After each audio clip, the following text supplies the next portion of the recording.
Justify all the lies in your dreams of madness rolling through the brain. Well, you can't understand why they're trying to kill you. Can't understand why they're trying to kill you. Dancing around in circles, no need trying to explain. Well, you can't understand why they're trying to kill you. Can't understand why they're trying to kill you. It's just like everything, the writing's on the wall. You dig so deep you don't believe you're the maker of your fall. Then they try to help you. The words sound so insane. You get what you want, but you're running out of time. Time to feel the pain.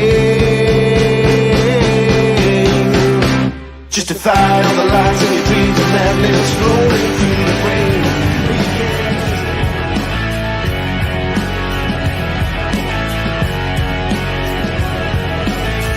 You might have seen her hanging around. She likes to build you up, then shoot you down. Never to be easily pleased. She might be what you want, but not what you need. She's giving it all away, but my love shines on. She's giving it all away, but my love don't wanna go and I wanna be with you, but don't think that you wanna be with me. I wanna be with you, but don't think that you wanna be with me. See, you are tired of it now. I see it hanging around. I see you wearing a frown, and that's something that's still to me. And I wanna be with you, but don't think that you wanna be with me. I wanna be with you, but Ryan Kelly at Jam at the Dam. God, that was a few years ago. So it was welcome to Pelikan podcast number 37 tonight. It's Andy's turn. Andy's finally getting an album to review. And this week he's brought his Queens of the Stone Age. So let's welcome Andy. Hello, Andy boy. Evening. All right, the night. Now, before we start this week, how's your internet tonight?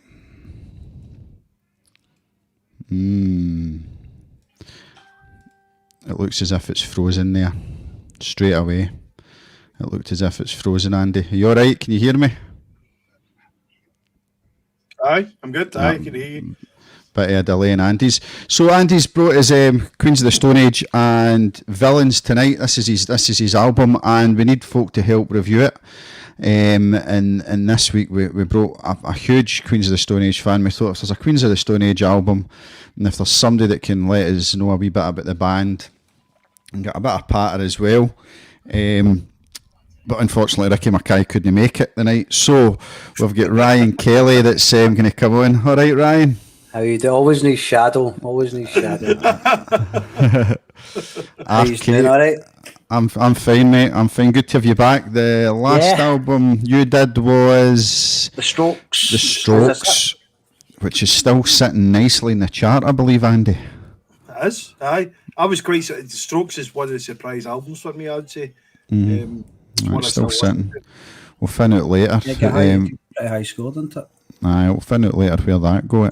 And we thought, what other guests can we get on this week? I've not spoke to him. I've not spoke to him for a while. I've wondered what he's been doing. I know he's built a man cave pub. Well, sorry, I know his dad's built a man cave pub out his back door that's the size of my fucking house. But it's great to have Skimmer. There he is. Evening, lads. Evening. Coming live from the kitchen tonight because I'm staying away from that bar because I've been in it far too much. Were you in it last night for the Fitbit? Did you christen it last night? It was christened last weekend and it's had a few goings over since then, to be fair, and last night was no exception. You would have a wee jump about last night when McGinn put that equaliser in. Nice goal. Aye, I celebrated the draw that would win the World Cup, so ripped a hole at it as usual. I know it's not a Fitbit show, but in my opinion, right, we've got the right players, but the wrong manager. That's a Fitbit chat.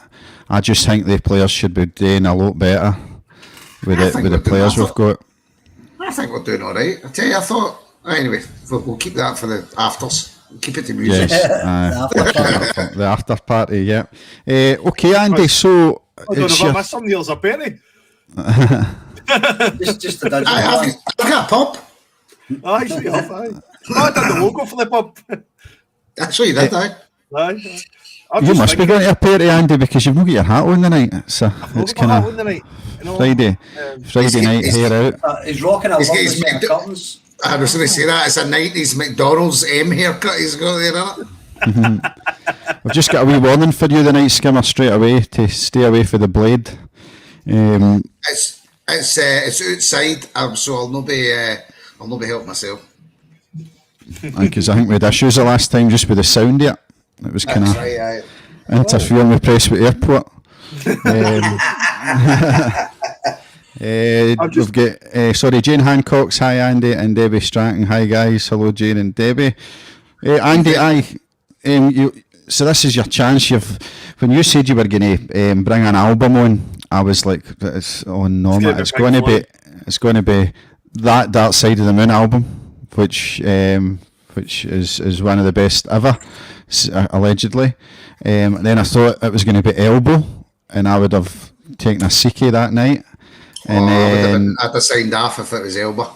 And then I thought Jamiroquai, which would have been quite interesting, but you've put it out the bag with this one, because me for one, and Skimmer as well, I agree, we're no massive Queens of Stone Age fans. We've never really listened to them apart for that tune. What's that called? No One Knows. No one knows. So that's the only time I'd really heard them. And it's one of the most famous. It's one of the most famous tracks they've done. Everybody knows it. Do you know what I mean? Actually, quite like them. Yeah, I'm going to send you a playlist. I've already been thinking about it today, so I'm going to pick my top 20 or something. I'll fire them across to you in a playlist. Ideal. Yeah. And then that'll be you indoctrinate it. Finally, you'll send us something we can open on the chat, Ryan. What do you mean? Joking. All right. Private chat, pictures and stuff. Anyway, I'm only joking. Andy, what's your love for Queens of the Stone Age and why this album? I mean, I picked this album because for me, as bringing this to use are not massive fans, and I thought this would be an easier album for you to get into, rather than like me and Ryan. I've followed them for a while, and for me, probably Ryan will probably disagree. He likes like Clockwork. It's a phenomenal album. It's amazing, and it's probably one of their best albums. But I still think Era Vulgaris was brilliant. I really think it was a great album. And, absolutely. For me, this album is more commercial than what the other ones are, and easier to get into than what the other ones are. Because I think you've got to then start going back the way to get. Go Ryan. We spoke about it just before we come on about I think one of the big reasons why it is more commercial is the fact that what's his face, Mark Ronson produces it, so it's got that kind of pop feel about it. It's definitely more kind of poppy. This kind of electronic kind of haunting sync kind of. I think somebody kind of compared it as a kind of cartoony, making horror into kind of cartoon. It's got a vibe to it. It's got a kind of theme of this kind of. But the Queens of the Stone Age have always done that, especially with their artwork as well. In their music videos, their artwork. I've just forgotten the artist. I follow him on Twitter as well. The guy that done a lot of the artwork for Neil Buchanan. Craig knows him. He is him. He is him. Craig McGinn's Banksy. They've just got the kind of theme things and that, and yeah, I loved Era Vulgaris, but as you say, it definitely is more of a kind of accessible album in the sense, kind of mainstream. I don't want to say mainstream, but do you know what I mean? I think you're right there, aye. I think it's a good album for you to bring us as well that have not heard them. You'll find it'll be quite interesting to hear some of Skimmer's comments as well when we go through the tunes. I was pleasantly surprised. I think Ryan will know this as well, but I think you've also got to remember this is the first album they've done as an actual band. Oh, is it right? Okay, nice. So this is the first album they've done as a full band. They've not had any guests and Dave Grohl playing on it. And so is Queens of the Stone Age just Josh Homme? No, but see what you're saying there. Like, they did have other people guesting in it. I think you've got. Right, no, sorry. The band. I mean, the band. You've got Josh Homme. You've got Troy Van Leeuwen. You've got Mikey Shoes. And John, is it John Theodore? There's a drummer. John Theodore's the drummer. And Louis Bega's in it as well, isn't he? We'll get to that. But you meaning like how you've obviously had? There's always guessing. Yeah. I mean, this is the first album that John Theodore's played the drums on. So it's the first full album that he's played the drums on. So who's he then, Andy? Who's John Theodore? John Theodore was a drummer, but he was always like a bit part drummer for them. And then Josh Homme was doing other things and every day. I mean, they're a strange band because they took a big break for a while in between. Josh Homme went and played different things and played the Eagles of Death Metal and things like that. You know, and which is another band that's brilliant, by the way. I love all the stuff that Eagles of Death Metal play. I've seen them live. I've seen them live a couple of times. It was blown away by them. I was like, again, not my normal much energy. But I was like, fuck, they're amazing, man. And of course, it was Jesse. There was a singer, and obviously Josh was the drummer on it. Right. And they were at the Bataclan with the terrorist attack. It was them that were actually on stage. That's right. So it was, Yeah. But that's where he's get. I think he lost a lot of fans and kind of respect for a lot of people because obviously an American being over in France, and I'm not going to get too political here, but over in France when that happened, and his attitude, you know, obviously all the lives that were lost and stuff, and his attitude was pro-gun. Obviously being American as well, was like he feels as if the injustice was, well, if that was in America, we'd have had armed security, blah blah blah, blown that. You know, that wouldn't have happened. So he lost a lot of respect for a lot of people, and it's a big kind of thing. Like he's kind of seen as an arsehole, and you know. But I don't think he really gives. I don't think he really gives a shit what people think about him. Does he? No. They done a gig. You know, you're just saying about you went to see a few times. They done a gig. It was in Edinburgh. They were doing gigs all over, and it was literally they just decided like they were doing gigs, and it was females only. It was just like there's no guys, just women. And like if two guys doing a gig and it's just women, it's like that. And it's pure sexually fueled, isn't it? The type of music the so that's Eagles of Death Metal. I'm check to give them a listen. Definitely check them out. And there's plenty of celebrities in their music videos as well. You'll recognise like Jack Black and stuff like that. So. Jack Black. Who's seen Jack Black's Hulk thing? Tongue-in-cheek stuff, really. You see the Thor one? Oh, it's definitely tongue-in-cheek. It's funny. Cool. Like speaking in tongues, I want you so hard. There's watch the videos, listen to the songs. They toured with the Arctic Monkeys, didn't they? I think so, yeah. I think that's when I seen them. But there's also this wee group, right? Artists, and it's Death Metal. It's Josh Homme, Dave Grohl, Jack Black with Tenacious D. They all run in a circle together for some reason. Yeah. Because they always appear in everything that each other do at some point. Do you know what I mean? Because that's a music scene. Aye, but what a powerhouse! Honestly, what a powerhouse of music scene, though, man. Honestly, that is like phenomenal. I mean, what was it? Do you know what the was a part of them Cricket Vultures as well? With any of them in there? Aye. Dave Grohl was in it. Dave Grohl, Josh Homme, and it was the guitarist. Zeppelin. It was a bass player for Led Zeppelin. Aye. John Paul, some. It was Jason. It was a drummer. Jason Bonham was a drummer. I think the only bit part drummers. Alright, so Craig Anderson's watched the night evening, guys. Hope Skimmer's managed to stay after Blade till kick off. I've done one completely sober since my first tobacco. Robin McElraith, sorry, he says Songs for the Deaf is a good album. And Corey Prime, I think they have only ever had bit part drummers. He's also said happened when they were performing Save a Prayer. That's another one to go and check out. Check out Eels of Death Metal doing Save a Prayer with Duran Duran. Amazing. Turn your mic down, Scott. Is my mic too loud, guys? No, you're leaning in again. Oh, am I? Am I doing Aye. that thing? Right, okay. No, you're too quiet now. You're too quiet now. You've turned it down. All right. Is that better? Aye. As long as you Such don't Paul lean right Jones, into aye. Right. I'll move this back a bit then. It's just such a sensitive. I've got this message at the bottom. See the bottom of the podcast page, and it's made me feel a bit and it's like everyone can see and hear you, and it feels as if I'm being judged. Is that a message just telling me in life that everybody can see you? See and hear you. Aye. Especially in that. Even when you go to the bathroom, Microsoft, when you're in your room at night yourself. I just got a text message through saying you look tired. Who was that for? It was a typo, mate. It was you look wired. That was it. Sorry.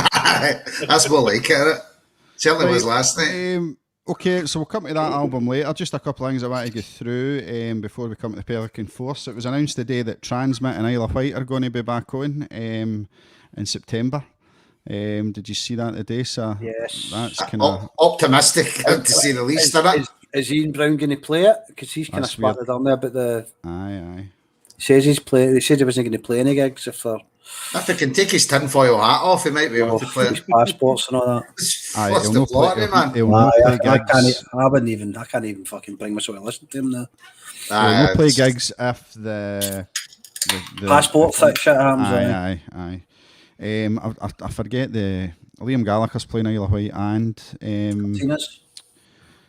Transmit. The Cortinas are playing. Quite a lot of Vicovi's playing. Vicovi were on this. Famous Vicovi was on this podcast. Isle of Wight's got Duran Duran on a Sunday. Yes. So they've got Duran Duran. And we've lost life for a minute. He's away getting tickets. This is a Friday night at Isle of Wight. This is a Friday night at Isle of Wight. This is the top three. So you've got Liam Gallagher, Tom Jones, and James are the Friday night. Wow. So that's quite good. And Jason, me and you, I think both watched it. I didn't get to the end, but it's on Sky just now, and it's Creation Stories. Any of you guys watched it? The Alan McGee. I seen you talking about it. I maybe get a watch. I seen Ian was watching it. Ian McKee was watching it. Very well. My opinion is it's very kind of. It's like a tongue-in-cheeky thing. It's no dark. It's quite funny. It's quite kind of cartoony. Like, he's a kind of caricature himself in it. It's Irvin Welsh is behind it, isn't he? And Danny Boyle. They were so Alan McGee's already come out saying it's pretty much a load of shite, and it's just Irvin Welsh having fun with it. It's like he's almost like playing a character of himself, exaggerating. You know what I mean? Exactly. Like kind of like a Curb Your Enthusiasm. Aye, exactly. Aye. And it's and also it's like you're watching it thinking there'll be a lot because you've seen the guy that's playing Nolan Liam. There's no much Oasis in it either. Not much music in it, surprisingly. There's no I was a bit I was expecting it to be like pure Britpop fest. I was buzzing for it, and I was like, "You gave it a 7." I did. That was quite. I gave it a 7. That's a strong 7. I'm going 6.5. So I've watched that on Sky. I'm not going to watch it. I'll tell you what I watched. We'll just tell you what happens anyway. I'll tell you, I watched something last night, and it was a Rhinestone Cowboy. It was the Glenn Campbell. Okay, then next up is the Pelican. It was. Do you want to know something? Brokeback Mountain, was it? No, it was tremendous. Really good. Brokeback Mountain. Really, really good. You heard Billy Connolly's version of Rhinestone Cowboy? Oh, brilliant. It's one of the best. Half-Stone Cowboy. Fell on my arse in the middle of the rodeo. Oh, that's a tune. And you wonder where your money goes, up your nose. Oh, great. We're playing out with that tonight. I'm going to fin it. Okay, then, Pelican 4. Let's do it. Let's do it. So this is where we choose a song. Sorry, I'll get the door, Jackie.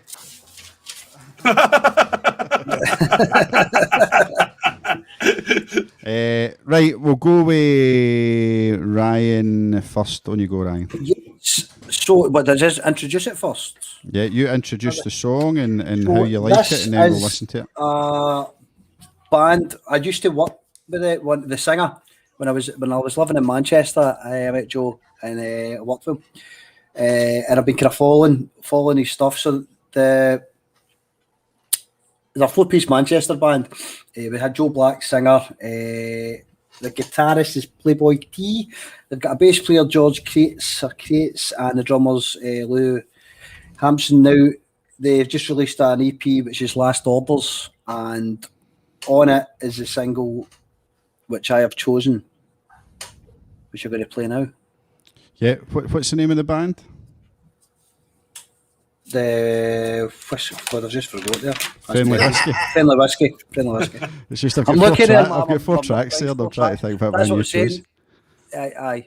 It's a friendly whiskey in Texas. Texas is a Is that song. it? Here we go. I'd actually picked that. What to say about me? Honest, ain't that bad. Okay, I held them at gunpoint. Okay, I robbed a bank. Look, nobody got hurt. Okay, I got the bag. Besides, my back really hurts carrying all the cash. But the money won't last long, and I can't run forever. I need somewhere big and fast women and warm weather. Somewhere the Lord will never find me. Believe me, it's for the better. That's why I caught me a Greyhound bus, giving it hell for leather. That's why I have gone to Texas, never seen me again. That's why I have gone to Texas. Yay. Nice, Friendly Whiskey in Texas. Do I know something? I listened to it and I thought that is fucking brilliant. It was really well done. Andy, what does it sound like? I don't know. I'm just See, I listened to the EP quite a few times, right? And it was like I kind of quote on it. Obviously, it's heavily influenced by kind of like country music. They even say, I think they said, I'll get some notes here, that Sturgill Simpson and Waylon Jennings is kind of influences. Oh, Waylon Jennings, yeah. Obviously, Women.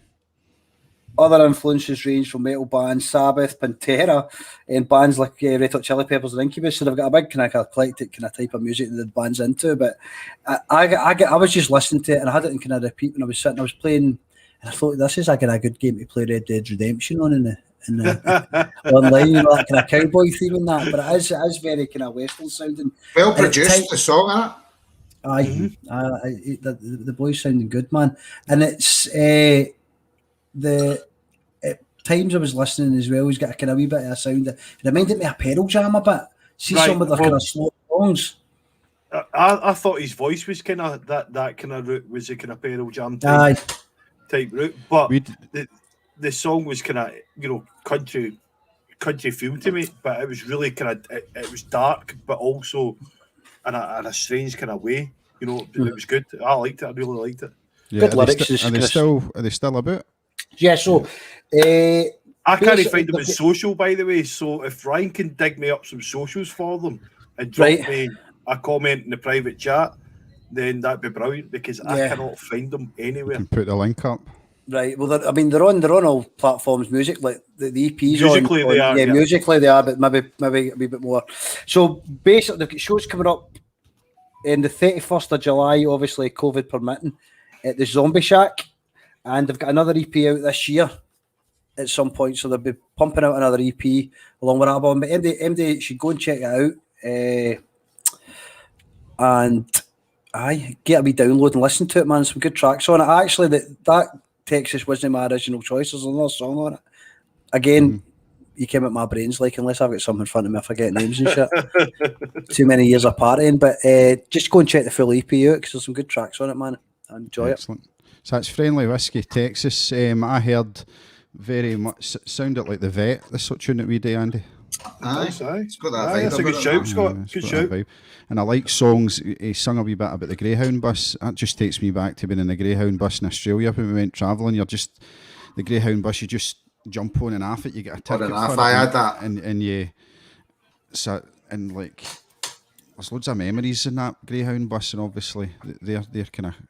Yeah, I don't. My back's never been the same again after that Greyhound journey, man. The seats are so uncomfortable. See, to be fair, I don't actually think about it, Scott, as well. It kind of does sound a bit like your ballads that you do, kind of thing. See your kind of slow tunes. I heard that in it. I heard the vet in it. I obviously got a better voice than me and a better bass player, but it's still only joking, Andy. Right, not even. No, he was too busy. See, the best thing is, I can remember like we played the intro video. The only song that I've never had a part in has been Ryan's. Every other song I can be there from when it started till when it was finished. On the intro video. Aye. Love Shines On. We were going to try something different. And when it all first came about, and I remember when we first started playing wee bits and bobs on that. And then obviously with me done Feel the Pain, you know. Did I send you a bill for that, Skimmer? What's that for? Did I send you a bill for borrowing Andy? No. Hey, well, I think that was before you were about. I was before we were even about. See, just actually talking about that, the clips that you showed at the beginning, obviously, but the song that you showed us playing was once for the old vault, but it was Tartarus Town, and see when I kind of got the melody for that, what I wanted, and we were writing it. Like we always kind of put our songs together in the studio at the time. Lyrics can I get fucking chucked in later, and I was kind of going, right, this is what I want to hear. This, and I'm going, and I'm doing this doo-dood, doo-dood, doo-dood, doo-dood. And obviously I've got such an amazing musical brain. I knew exactly how to put that across. So I was saying to Smith, the bass player, I'm saying to Smith, doo-dood, doo-dood, doo-dood, doo-dood, and we're all going, what is that? That is what is that? What's it from? And I was like, it's not for fucking in, it's for my head. It's for my head. So we went with it, and then a wee bit down the line, and I can't remember exactly who clicked, or was it maybe even was me, but it turns out it's exactly the same as the kind of bass line to Voices for Eminem. All right. So you listen to Eminem Voices, and I didn't have that in my head. No, that's cool. But maybe he stole off me. I think so. We're not. I've said this all the time. We're not reinventing the wheel here. So there's going to be songs that sound like other songs. It's just the way it goes. Yes, especially with the Seaside Sons. Anyway, absolutely. You put makeup on, Ryan, tonight. I've always got makeup on. Oh, Skimmer. No, it's can I tell the Burnley Sand joke? It's maybe no. Is it after 9 o'clock? I'm a big cat. I'll tell it later. Right, good choice, Chaos. That's a good choice for you this week, and that will go into our Pelikan podcast playlist, which Andy's making up for Spotify and Apple Music. But all the Pelikan. Oh no, you can do the Apple Music. I don't have an iPhone. I can't do that. All right, I'll just do it for Spotify then. But all these songs in the Pelikan floor are going on there. Everybody that uses Apple's just out the window there like that. Right, you can be the convener of the Pelikan podcast in iTunes. Okay, Skimmer, it's your turn for Pelikan 4. Who have you chosen this week? Young local lad, Adam Scott. I just, do you know what? I just came across it on Facebook. He was uploading some videos of him playing acoustically around about here. And I just clocked it one morning. I was like, that's really catchy. I thought I'll give it a share, and I shared it, and then a couple of people shared it from my page, and the boy sent me a message saying like thanks for sharing it and all that. But it's, you know, I'm kind of a big supporter of any local music, especially you know, I want to see all bands, especially if they're doing really well. So I just thought, and it just, you know what, it's dead catchy. I can't really say more than that. It was, you know, I watched it once, and the song was stuck in my head for that day. So what more do you want? His father's a good fiddle player. Is that right? Aye. Stuarty Scott, aye. So this is Adam Scott. You'll find him in Adam Scott Music on Facebook and all the socials, and this tune's called Alone.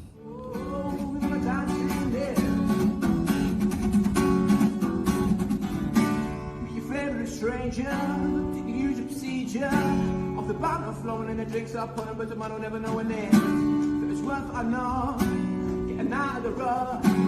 better don't, cause your mind in the heat of the moment, the funk kicks on. Whoa, whoa, we're gonna dance in there, alone, alone, alone, alone. Whoa, whoa, we're gonna dance in there, alone, alone, alone, alone. You think who one, but it's a multi-style. Whoa, we're gonna dance in there.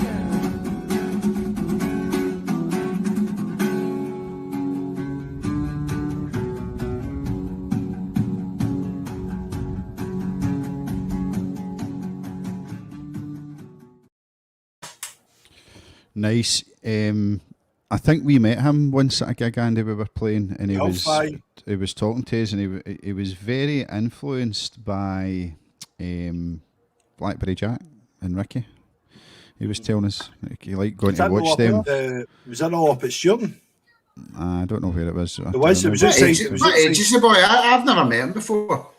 I just come across it on Facebook. 19. But he's got a nice sounding guitar there as well. That sounded sinister as anything there, Skinner. Wait, just you have never met him before. The reason I'm saying that is you're saying he was influenced by Blackberry Jack. So I thought, They've been about the scene. Well, he's faking Kingston, isn't he?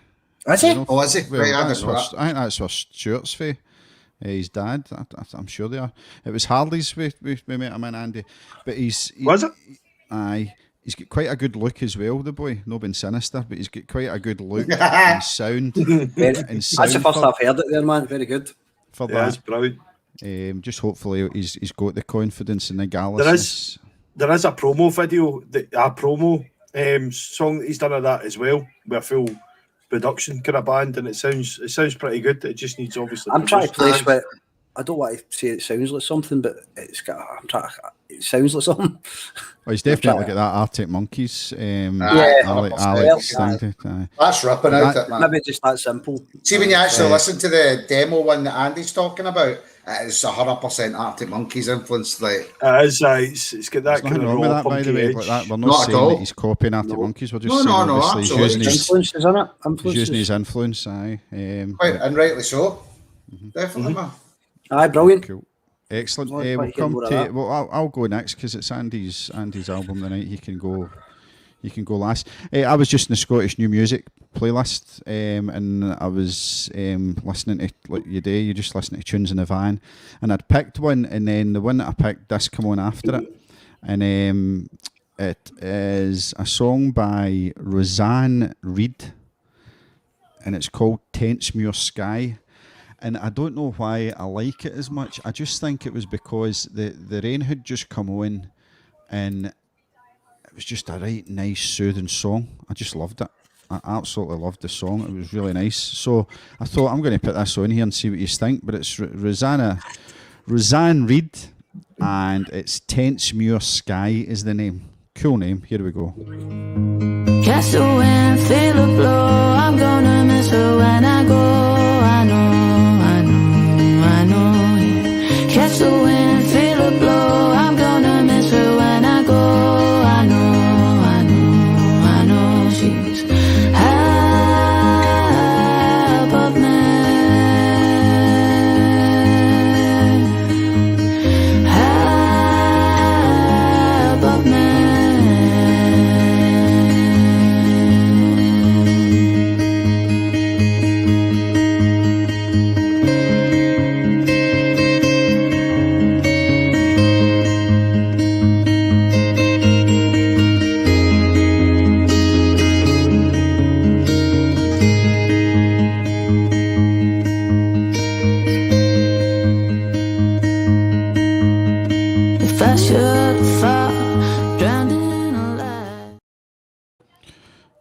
What a voice that lassie's got. It's got that kind of wake me up till September ends Green Day kind of feel to it as well. What a shout, Scott! Do you know what I mean? Let's get that kind of in the back here. It just really got me. See songs like that, like there's a market for that. And I mean, if that was one of the kind of Stevie Nicks gravel, aye, Corey's saying Stevie Nicks kind of thing. But I loved it. What do you guys think of that? Just with the quick wee clip we got. Well, that's the first I've heard, and it was only a wee clip, but it's dead haunting, isn't it? Like, Yeah. grabs you. Aye, I like Grabs you that. right It's, by it's the- one of the it's one of the voices that just it draws you in, doesn't it? Aye. You just want to hear a wee bit. There's a It's- lot of it's like a- it's like a female song- singers, isn't it? It's kind of like the song you can imagine getting played for a Samsung advert. Seeing Aye.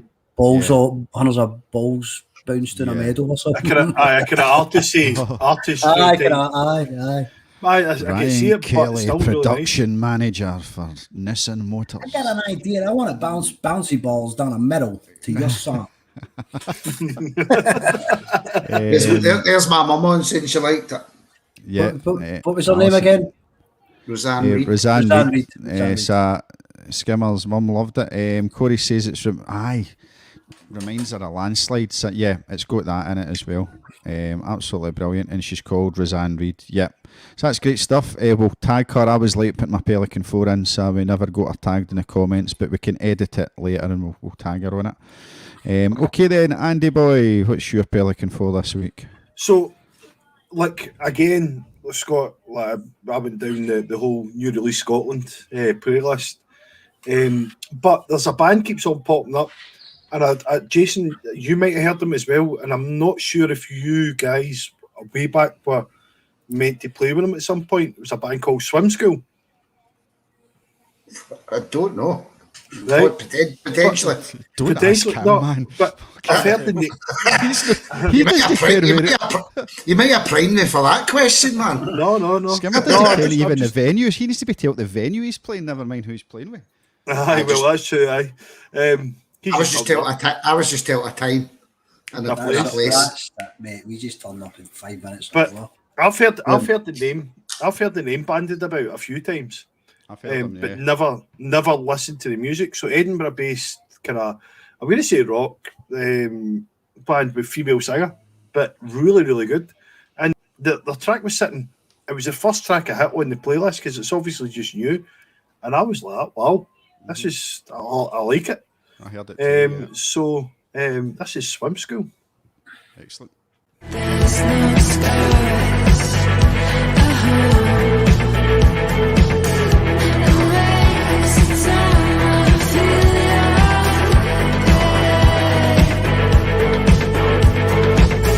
your feeling never goes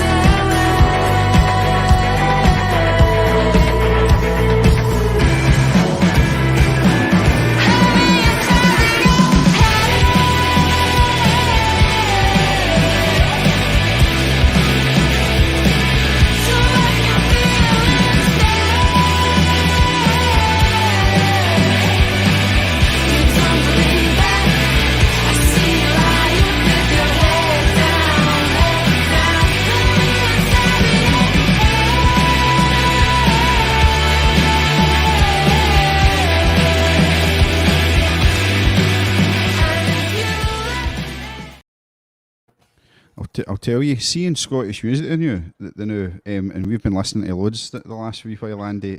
Scottish women are running the show now, aren't they? Aye, Brilliant. well, didn't it? Aye. Like, see if that's got that kind of Paramore stroke. oh, Andy's away. What a freeze frame that is. Oh, I'm still here.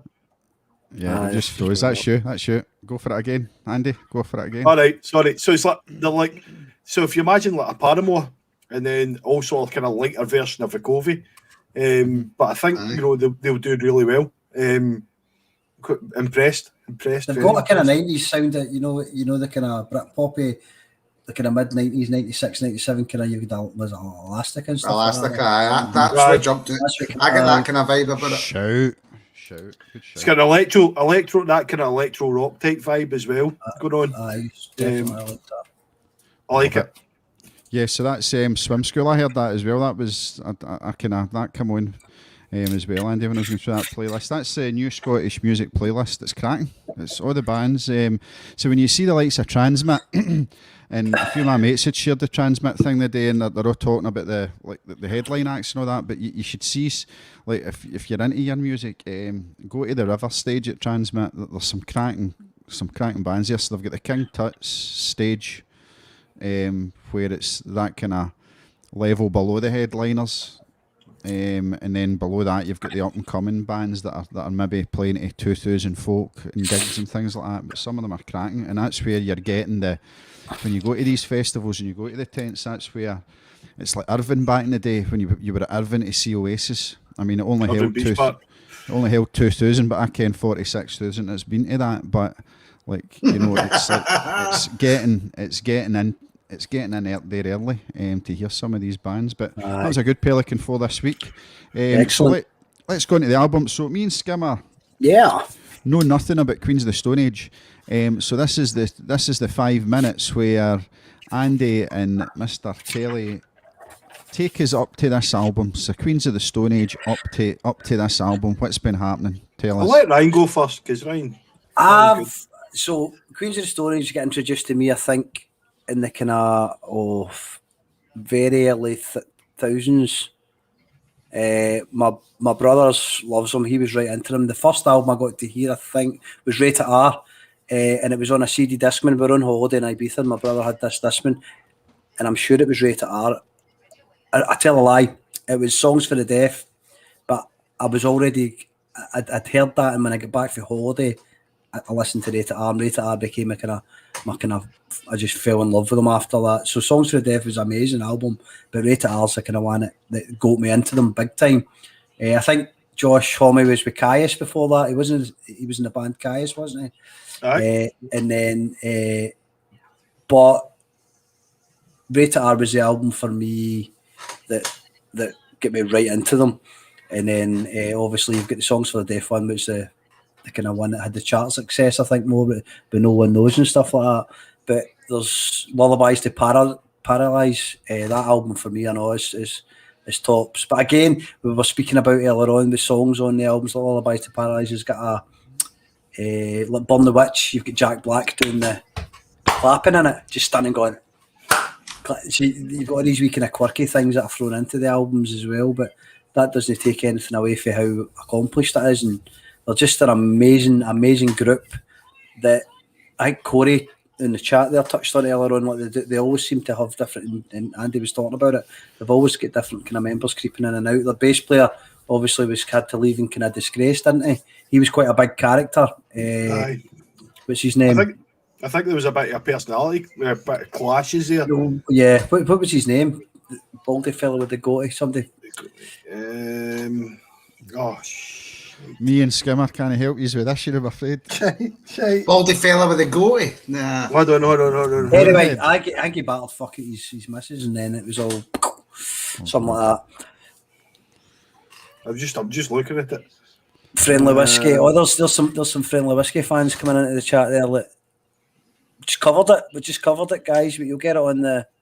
Yeah, you get it on the run back. Yeah. You get it on the run back. You get it on the run back when it's posted up, lad. I mean, you've got to remember, like, for me, Queens of the Stone Age, and it seems like they've been around for a long time. Whereas in actual fact, I mean, they were only formed in 1996. Do you know what I mean? So as music goes for this podcast, this is a fairly new band. Do you know what I mean? Because we're talking about Nicola Vieri. Thanks for that. Sorry. Nicola Vieri. Nicola Vieri, aye, that's it. Do you not go to Belmont with you, Ryan? No, Queenie. You went to Queenie with me. Guys, I've just had a bit of crisis spat into my ear here. It's a bit worrying that my headphones has just beeped a bit battery. So I'm going to maybe have to jump to like audio for the monitor. I don't know how that's going to work. But I'll worry about it. I'll worry about it when it happens. You don't got a thing to plug it in? No, I to plug it in today. Nah. I do, but it's on my mic. Anyway, you should be alright, Ryan. Sorry, Andy, carry on. That's alright. So I mean, you've got to remember, fairly new band, as far as this podcast goes. 1996 they were formed, after Ryan said, they broke up Cuss. And then they briefly joined Screaming Trees and they had a few things going, but this is their 7th studio album. So 1998 they had their self-release album Queen of the Stone Age. 2000 to 2001 they had Rated R. Lullabies to Paralyze was 2004 to 2006. Ego Vulgaris was 2007, 2008. And then they had a bit of a lull for then, which was down to, believe it or not, Hommy's health. He took right no well when he actually died on the table for a short while. With botched knee surgery, believe it or not. So, but this was when he was actually writing for like Clockwork. Like Clockwork, and it shows. Do you know what I mean? So he had to take a break for a long time. So, like Clockwork came out 2011, 2014. You know, that was 2011, but to 2000, that was a kind of span. The span of it. The span of it. And then, you know, everybody was thinking, you know, it was quite a long span for them to having. And we always thought, what's next for Queens of the Stone Age? They were still together, they were still doing things. And then they brought out Villains 2014. You know, and wow, you know, they went, I will say, I think it's more polished than previous albums, definitely, but that's a lot down to the Mark Ronson influence of the production. And I mean, I remember, I'll go back, and I remember speaking to Ryan about this album back then. And I saying, just, Andy, have you heard? You just said to me 2014 there, I'm like, what the fuck, man? I genuinely had it in my head that I was listening to Villains last year or something like that. I know. It's this whole... oh, man. I remember me and you having the conversation. Shit, Mark Ronson's doing the next Queens of the Stone Age album. Aye, that's right. Aye, that's right. Oh, no. It's going to have trumpets and everything in it. And that was the first time we spoke, because it's Mark Ronson's renowned for his trumpet use in songs. But see, to be fair, everything get kind of touches turns to gold, doesn't it? And as you say, it is much more a kind of pop sound, and we were talking about it off camera earlier on. It was this more accessible kind of thing, and I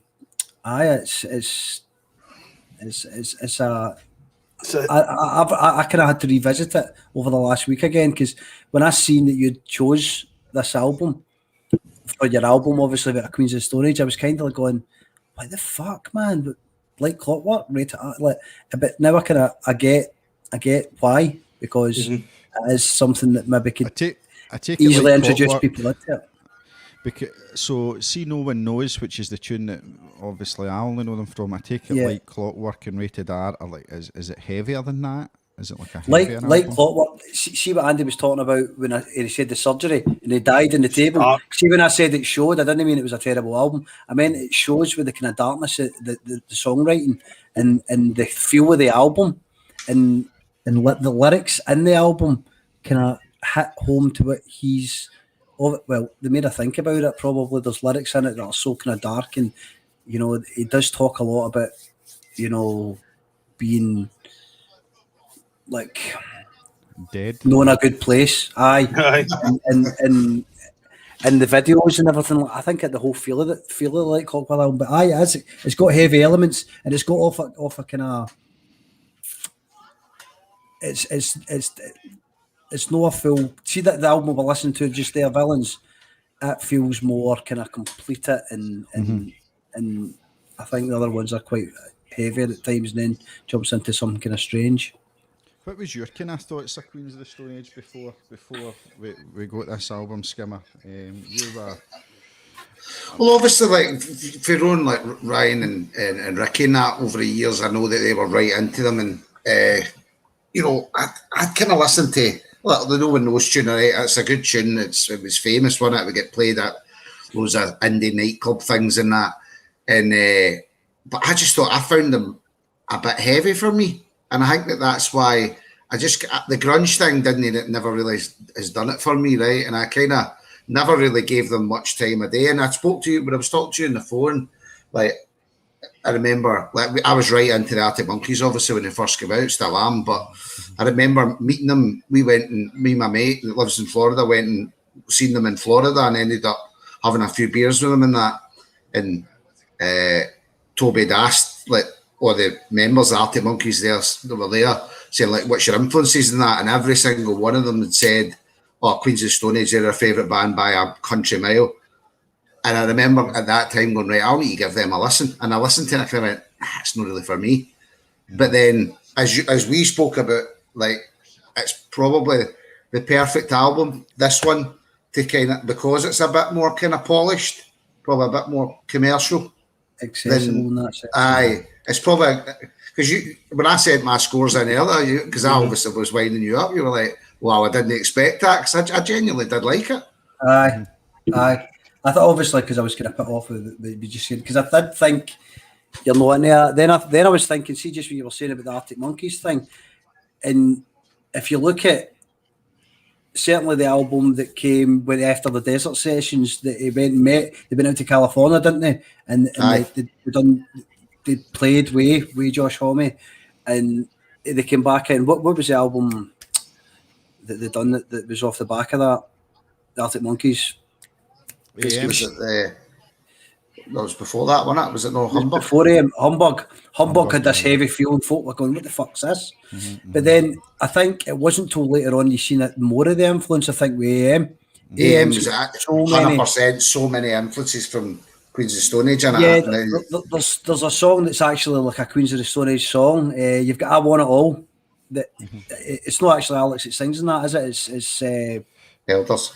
It's Matt Hilders that sings on it, but there's the influence is massive to how the Arctic Monkeys kind of evolved into what they are now, and I think it even still stands with the last album as well. There's moments where you do get that kind of Josh Homme sound that he kind of pushes into what he's doing.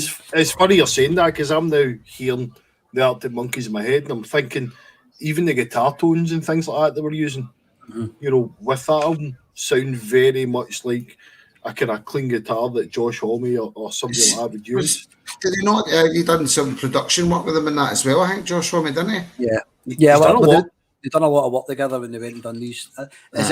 You can go and listen to them all the Desert Session stuff, can't you? There's loads of tracks. But he's a very talented guy because he does do a lot of production work for a lot of people. Do you know what I mean? So as well as being, and I mean, you slagged that a bit earlier, Jason, and I ken you were fishing a wee bit, but you were saying about his vocal. Do you know what I mean?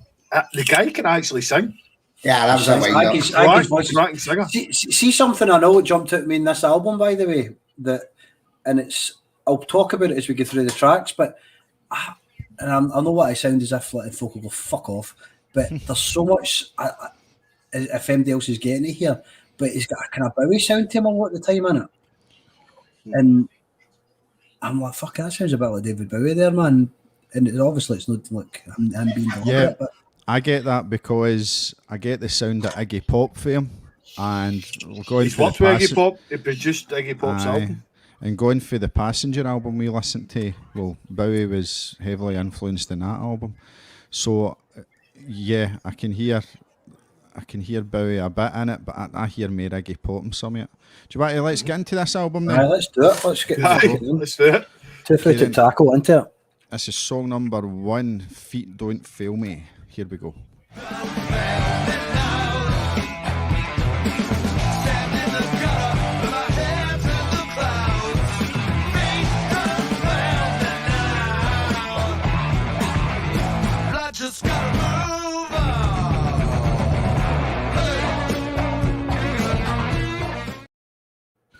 Okay then, Andy, since it's your album tonight, you're going to be first tonight. So, well, it's funny enough, Scott, you mentioned Iggy Pop in it, and you've probably read the same thing as me.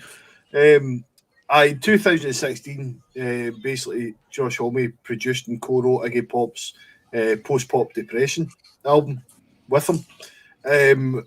And this was a leftover session from that album. So this song was conceived from that Iggy Pop session. I just think, like, for me, when I heard this song when they were coming back out with it, I was sorry, Andy, just while you're on the Iggy Pop thing, it was Iggy Pop that gave them the title for the song. Aye, was yeah. But it's got like that funk kind of rhythm to it, and it's definitely got a wee bit of Mark Ronson feel about it, you know, with the production values, But I still think, you know, the build up to the song's brilliant because it just keeps you hanging and hanging. You know what's coming. That guitar's coming. It's coming in big, and that's what's going to happen. You know what I mean? It's always been a thing, and it was like, we're back. That was it. We're back. We're doing our stuff. You know, and I gave it a 9. Brilliant track. I love it. A 9. We'll come to you next, Skimmer. I gave it an 8. I think it's a great. Do you know what I love in an album? An absolute banger to open it. Do you know what I mean? So you're like, right, okay, let's get into this. And I just thought it was a perfect. You know, there's that kind of bit at the start. It's kind of mysterious intro, and then it's like boom straight That organ, in. isn't it? Aye. Okay, organ. And it's just like it's a real proper stomper in it, and it sets you up for it, doesn't it? Mm-hmm. So I just think I gave it an 8, only because I didn't want to open my 9. Here we go. Right, Chaos. Aye, again, great build up for an opening an album, and it kind of is them kind of stamping their feet, introducing themselves again, and that build up, and then and then it comes in full bang, absolutely brilliant. As I said, the electric kind of synth, kind of creepy organ kind of thing coming in at the beginning, but then the guitar and the drum just, and as I said, it just. I don't know, I just get this Bowie sound that I don't usually even think about when I'm listening to Queens of Storage, but and I gave it, see the thing is, I listened to that and I scored it on my phone and sent it to Scott, and I think I was far too kind of cruel on my scoring the night, and I think it's going to annoy me now, but I gave it an 8. An 8. Probably should have gave it a 9 because it is a fucking banger of an opener, but I'm comparing it to if I was reviewing Rated R or I was reviewing Lullabies to Paralyze, then there's tracks on that would have made 9 and 10, and that's my thinking on giving it an 8, which isn't really a good idea, but I've done it. The first ever podcast we done was Heathen Chemistry, just as like to test it out, and it's got the worst score on the podcast, and I think it was because like me like bringing it. I mean, I scored some of the songs in Heathen Chemistry a 5, whereas redoing it now with the way we do it, I'd maybe have scored them higher, you know. But that's fair enough. It's obviously, I don't even think you've said this is your favourite Queens of the Stone Age album. This is just an album that's came, another Queens of the Stone Age album. So that's fair enough if that's your score. I know. As I said before, it wouldn't be my third or fourth choice before listening to it this week. My mind's kind of spun a wee bit away from that now, but an 8 and what an opener, and it's just a return to form and a return to the kind of sound that is the kind of song that see when Like Clockwork come out as well. That's the kind of songs that I was kind of hoping that they were going to be completely all the way through Like Clockwork, but Like Clockwork was a grower. I think this one's hit shaker quicker than that, because I think my second listen I was just like, fucking hell, this album's brilliant. All right then, so I put in my notes, it's got a great intro to kick the album off. So I love the intro. I love how they come in, like the Skimmer said, they come in just nice and easy with the organ. And then you've got the heavy drums and guitar. The breakdown in the song's brilliant. It's a total banger for me. Nice production and synths for Mark Ronson, and again the bass in the song's pumping. It's the bass that's driving that song. I loved it. I mean, for the first song, it's the first song that hits you all the time. Every time you listen to it, you're dancing. So I gave it an 8 as well. So a good start.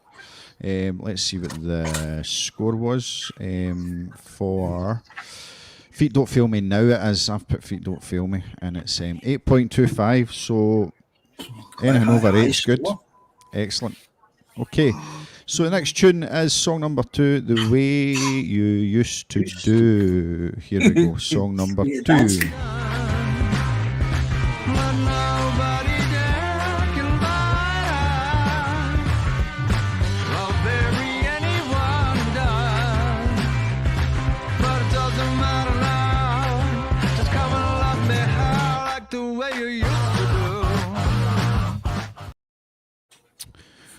Okay then, Andy, let's come to you first in this. God, no, what's Skimmer watching? Scotland have just scored an 85th minute try to beat France. Like, unbelievable. Oh, man. I forgot the rugby was on the night. Unbelievable, man. But anyway, Right, sorry. Hey! Hey! Brilliant. No, Thanks for our sports reporter. Now over to Andy, who's doing music tonight. Is that just come out of there? Huh? Has it happened? What? yeah, what? like that's sell. Anyway, Oh, back to the tunes. Aye, back to tunes. I mean, the it's a groove, it's swing, it's a bit of everything. It's got a bit of the mambo vibe. It's got a bit everything. It's got everything. Did you just say mambo? It's got that What's a swingy type. What's a The mambo mambo vibe? type. The mambo. Mambo. Number 5. I will. That. I know that he's going to bring that up, but Yeah. but it's a groove. It's a dance swagger type groove that I thought would never be heard on a Queens of Stone Age album, but it suits them. I think it suits them. They do it really well. There's a crack interview. I think it was NME. Josh, they asked Josh what this song was about, and he says, "Oh, the quick answer is it's about screwing," and that was it. That's all he gave them. It's about screwing. Mm-hmm. Like, oh well, Quite that evident answers in the that lyrics. question. Do you know what I mean? Quite Aye, evident. aye, definitely. Is it not about his wife as well? It's not his ex or something like that, no? I think it's his wife. Right. It's It's his about. wife. It's just a. He says it's just a super sexy song, and it's about screwing. That's all it is, and that's your answer. That's all he's given. That's all he's ever given on that. What's your score in this, you know? I just think I give it a 10. I think it's just a cool song. I think it's just it's one of the ones it gives you a wee bit of swagger. It's got that wee bit of swing, a wee cracking sound. Just total hundreds of wee different elements in it. It's a groove. It's good. It's a 10. Deserves a 10. And you gave Billie Jean an 8. Aye. Fucking, it's better than Billie Jean. It's better than Billie Jean. Aye. Definitely better than Billie Jean. We'll come to you next, Chaos, because I'm quite interested in. Go for it. Is it me? Next, aye. Aye. Is it me? So, best track in the album. Oh, yeah. The best Oh, track in the Early. album. And do you want to know why? Let me tell you why. I agree. Why I believe it's the best track in the album. So, it's just, I know, Andy, you said it's not something you think you'd hear for Queen of the Stone Age, but I think it's got everything that's a Queens of the Stone Age song. For me, it's got humour. It's got, I mean, if you watch it along with the music video, the music video is phenomenal. It's brilliant, and and it's not taking itself too seriously. Obviously, Josh Homme never does. He's a very funny person. But with regards to the song, the harmony, the kind of melody of it, the way that his voice in it, we run when no one can find us. That is just gets me, man, goosebumps. And as you say, it's the toe tapping, the dancing, the swinging, it just gets you moving, man. It's a pure party song. It's a toe tapper for me. I'm excited to talk about it. I just love the song so much, man. The lyrics as well. It's just Josh Homme's lyrics are always genius, and he's got this thing where when I listen to songs for Queens of the Stone Age, and I try to kind of understand what the lyrics mean to me, what they mean to me, and I kind of make it's the same way any kind of songs, isn't it? You take lyrics and you make them what they mean to you at the time that you're living in your life, kind of thing. If you know what I mean, and just you kind of go, well, that's what that means to me. That's what it probably means to him when he wrote them. But just for an example of that, how good the lyrics are in it is like, is love a mental disease or a lucky fever dream? I'm fine with either. Do you know what I mean? And I'm just like, fucking, and the more I listen and think about what he's saying there, I'm just like, that's fucking genius. So I get a 10 because it genuinely is. 10s? It's just a song that I just fell in love with the moment I heard it. Obviously, being the single, wasn't it? It was a single, wasn't it? Aye, but talking about lyrics and the way he puts lyrics together, he's very clever with his lyrics, I think.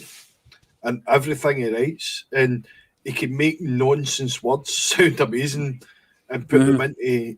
I mean, It just his way he harmonises that as well. What you're saying and the things he's singing about, and like just there's so many cracking lines in that song as well. What he's talking about, we'll roam, we'll go where no one can find us.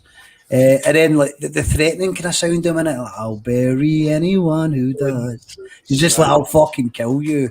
And just just to be with her, and obviously you're saying it's about shagging, but I do think it's about love as well. I think there is that. As you said, maybe it's wife, because it is. It's just. I just think it's for Queens of the Stone Age, it's one of their best for me. I love it, and Excellent. it's a 10. So 2 10s. Skimmer, let's see if we can make it 3 10s. Well, I gave it a 5. I honestly thought it was the worst song on the album. I've just listened to how much Andy and Ryan loved it, and I was like, "What's that about harsh in that, man?"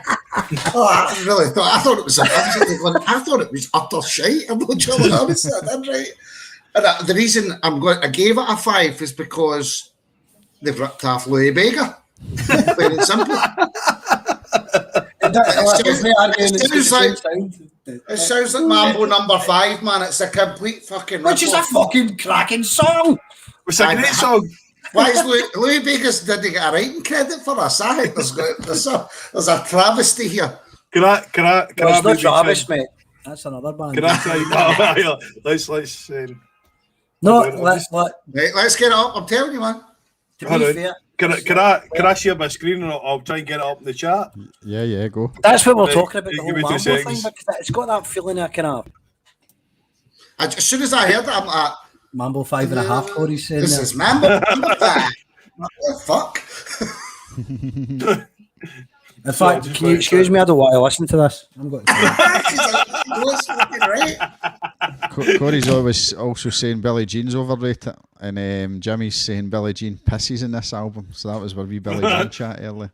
Let's have it. Mambo number 5.5. Aye. That's a good one. I'm just trying to bring up the chat, man. It's fucking doing pissy things. Do you not page your Wi-Fi, Bill? No, I think Tony's streaming at the same time as me. Can't tell. I have Tony Bean on live. I know. I should really tell him, so I'm just going to share my screen, right? Because the chats, there's nothing bad in the chat, is there, that I can't share? Oh, potentially. Right. Hold on, I might need to stop sharing. Stop sharing it now because I forgot to do what Scott usually forgets to do. Share. Add the sound. Cheers. Add the sound, mate. Add the sound. It's an easy mistake to make. Right. So, this is our group chat This is going smoothly. that we have. Seamless. I'm actually. Do you know what I'm doing? I'm stalling till Ryan comes back because I know he really doesn't want to hear this. He's not coming back, is he? He's already texted me saying, I'm having no part in this. That's me. Right, here we go. Let's find it. It's next up. Glad you had this all queued up, Andy. I didn't have it queued up, and it was. I didn't expect it to bring it in. Yeah. Here you go. The top one, I think the So first here's one's first clip. Queens of the Stories one, isn't it? I can't hold my piss in like I used to. This old man, 4 cans is just not acceptable. Here we go. What we getting here? Right.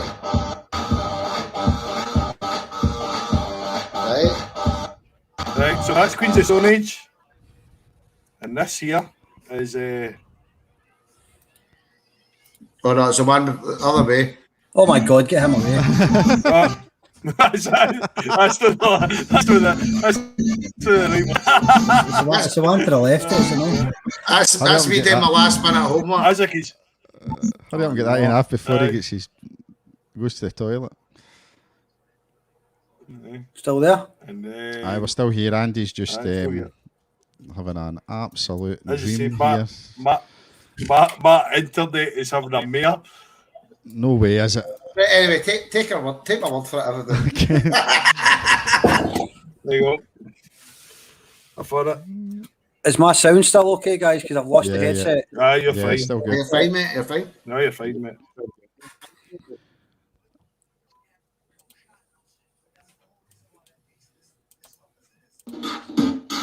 Fucking plagiarist. It's just the same type. It's just got the same type Fucking fucking. St. Paul, Oh man. fucking plagiarist. Language. But do you think Louis Bega never sold that for somebody? No, I believe Louis Bega was an artist with integrity. So you gave it a, So basically, the tens have just absolutely been negated by your horrible score. Pretty much, aye. Sorry about that. I might be able to bring it up. I agree with you, Chaos. When I first heard it, I heard a definite Queens of the Stone Age sound, and I think it's that guitar riff. So I heard like, that's so if I didn't know that was Queen of the Stone Age and that song come on, I'd have went, oh, that's Queens of the Stone Age, or Yeah. that's the Black Keys, because it sounds very much like Aye. Lonely Boy. The Aye. start of Lonely Boy. Said, and then I wrote and define single the riff. I wrote the riff. The riff is the star in this tune, so that the guitar riff's the star for me. It's got a great tone in the guitar. The vocal's excellent, and it suits the song. It's got a very holy shit, Skimmer. What's he doing? It's got a very like storytelling tone to his voice when he sings in it. But for me, the it's the guitar riff that's the star of this tune. And obviously it's very catchy, and the reason it's catchy is it was out as a single, and we've probably heard it a few times. So for me, it was an 8.5 out of 10. I really liked it as well. That boy, man, honestly, every time he's on this podcast, can you imagine him sneaking down in the middle of the night for something to eat? Oh, and he does that, I bet you.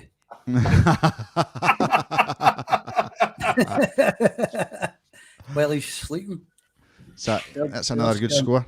But I love, 8.36 out of 10. do you want to know something? Can you imagine what it could have been if we didn't fucking bring him on? Sorry, I'm back just in time for you to... Jason, we're just saying how better Sorry. things would be in the world without you.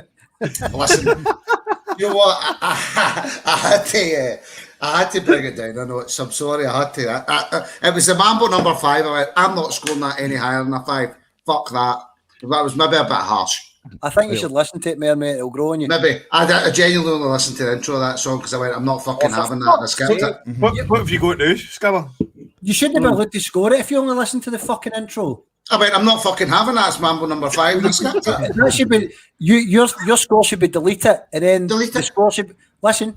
Your score should be deleted, and then the average of our scores should be put in as your score, because you can't just listen to an intro and then fucking mark it.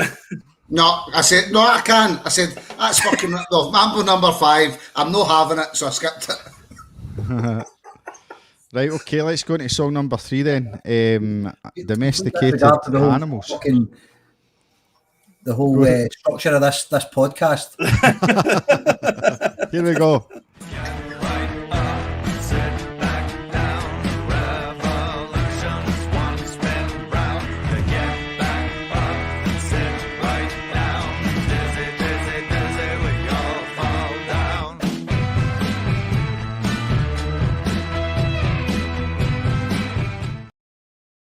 There's your David Bowie.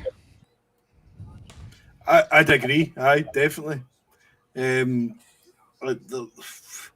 funny because there's not much on this song, and he hasn't really talked much about this song, so there's not like loads of information on this. But for me, I think it's more about everybody complying to one thing, and we're all just the same people because we just comply to what we're being told.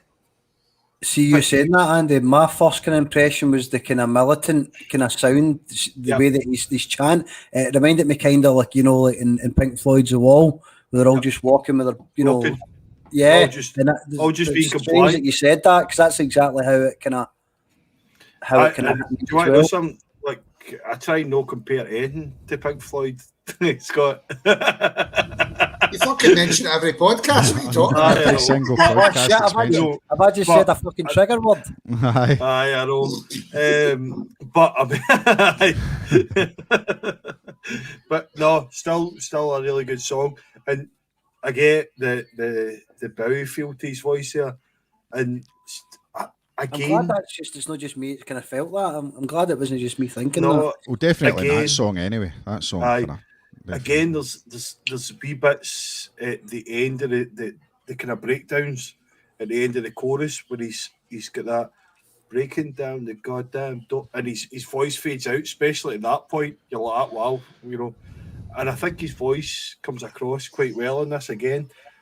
Probably not one of my favourite songs in the album, but still a really, really solid song. And again, it gets carried by the bass, even though the bass is simple in this song.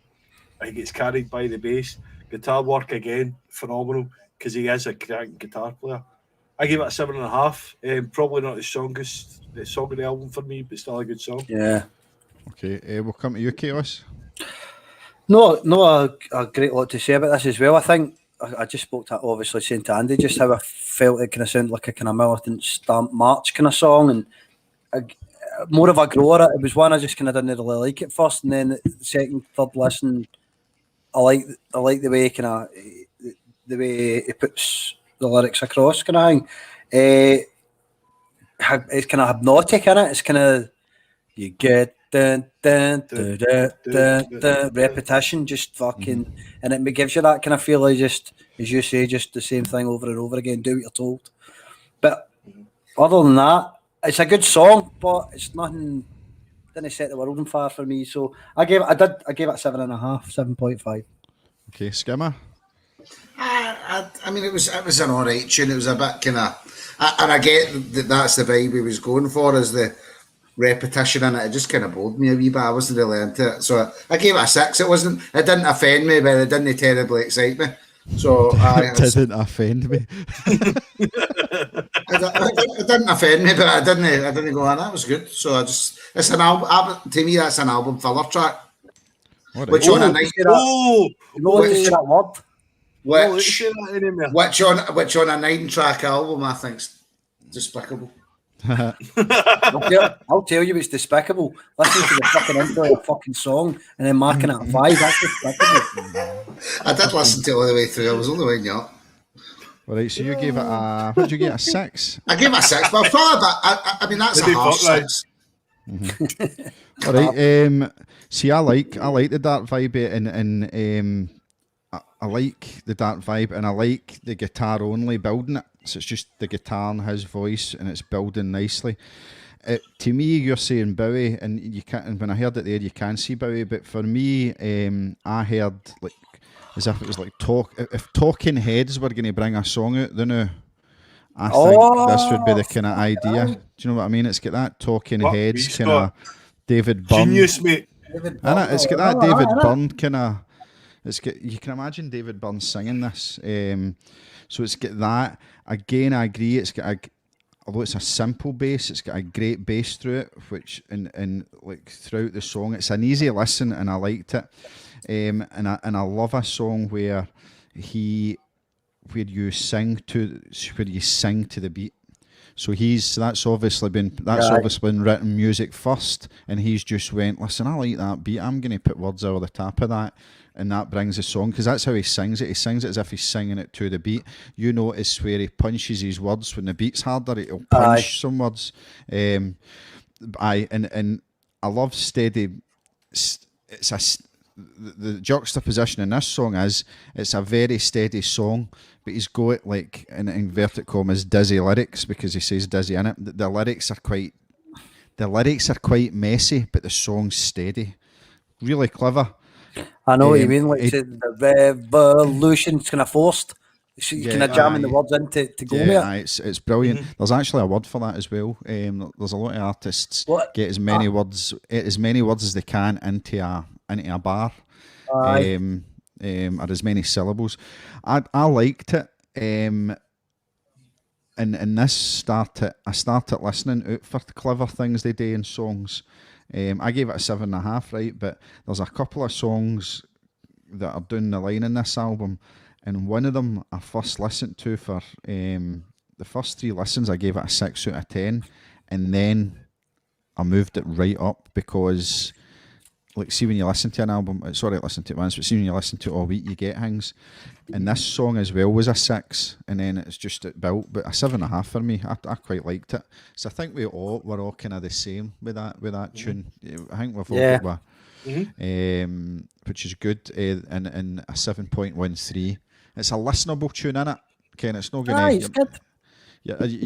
Skimmer, I think what we'll, instead of calling it an album, Philip, what we'll say is if it come on at a concert, is that when you'd go and get the rune in? That's exactly what I would be at the bar at that point, aye. Yeah.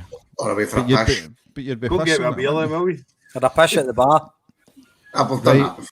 that before. So we're going to the next song, which is Fortress, song number 4, which I've got a lot to say in this. I love this. Here we go.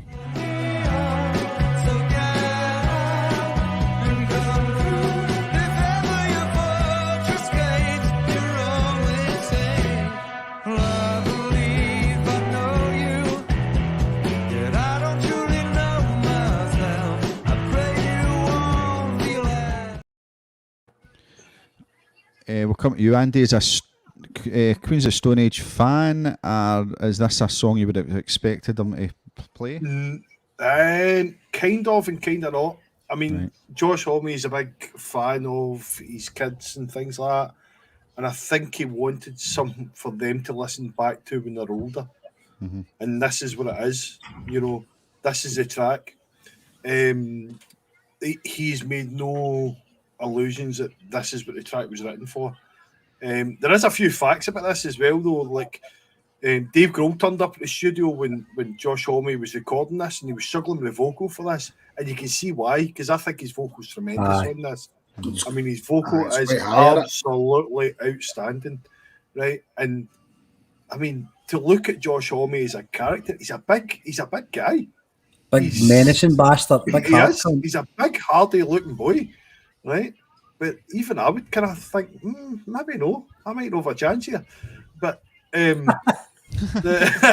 Josh is fucking. Have you just that? Watch the videos of, I've watched You ever videos seen of the him on video? YouTube, leathering folk in And the at crowd. concerts and all that. He probably see, didn't he, man? Somebody flung Aye. a lollipop at him, Aye, went mental, man. and he went mental. But- But it was somebody was battering somebody or that, and he's like, "I'm gonna Eddie, I'll come up here and I'll punch your fucking head in." And the guy's like, "Nah, you're all right." but he's a big presence. And for him to sing a song like this, you're thinking, and the way he projects it is phenomenal. Do you know what I mean? And but Dave Grohl turned up at the studio as Homme was doing this vocal for this song, and Ronson actually told Dave Grohl to leave, like never even let him in, because he was trying to protect. He says, like I'm going to go back to my notes here because Mark Ronson was a new guy. And he Paraphrase. says he was kind of protecting Homme because supposedly when him and Dave Grohl get together, it can be quite messy and there's loads of drink involved, and you know. I think the fact was that he's trying to sing. I think he's thinking they're that good pals that he's trying to sing this kind of ballady type thing, and it's no like him. And Grohl's the kind of guy that would come in and go, "Fucking hell, what you doing there, you fucking idiot?" And Joshie Home would have went, "All right then, I'll fucking do it this way." I've been the track, aye. I don't think so. Look, I think you've got to tip your hat to him here, because not just one as that. It's a song that I think his voice shines on. I think his voice is phenomenal. I always thought he was a great singer, and you can see that in the earlier albums as well, even with a rawer production. But this for me is just is phenomenal. I gave it an 8. But I just think it's a phenomenal track, and it just shows you, from such a menacing guy, what a vocal you can get out somebody like that. Just to, it sounds, it's brilliant. It's really, Yeah, really Corey says it sounds very new romantic to him, like the kind of new romantic genre. Yeah. Skimmer, yourself in this year? Well, I actually, I'm looking at my notes, and I listened to this one earlier in the week and didn't change my score because I listened to it was my first. I'll be honest, I only managed 2 listens, right?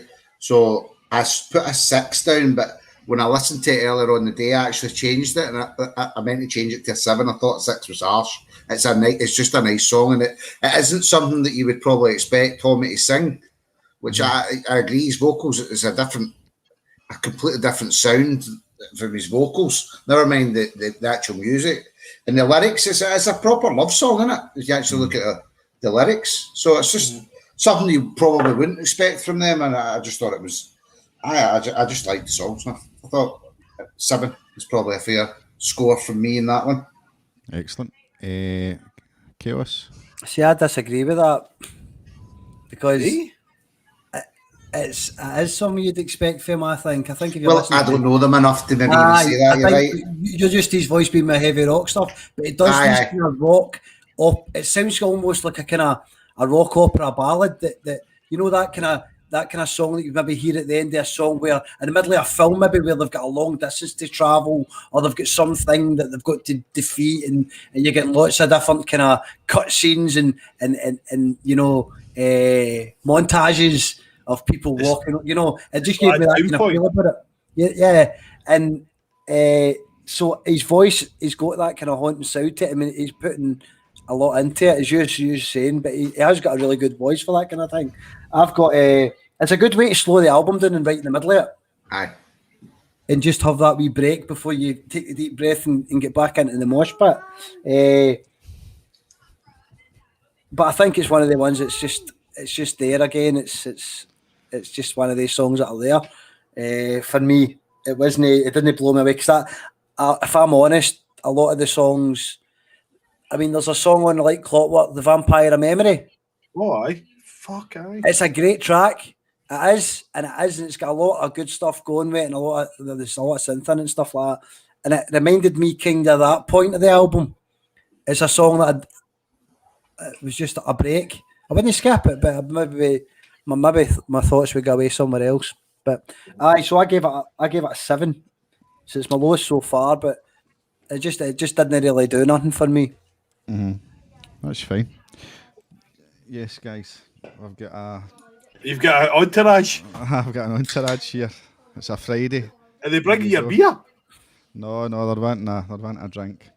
I thought they were bringing you beer there. I was like, that's Has impressive. it messed up your internet, Scott? Because you've turned into pixels. Have I? Am I right now? Aye, but you're still in sync, but you're just pixelated. Oh, am I? Right. It looks a lot better. Body's blocking the internet. Right, with this song Fortress, I'd read that he tried really hard with the vocal on it, and he did really well with the vocal. The vocal's amazing. 2 seconds, guys, 2 seconds. And I heard the songs about his kids as well. It's a beautiful song. I like the pickup at the chorus and the guitar flowing through in the background.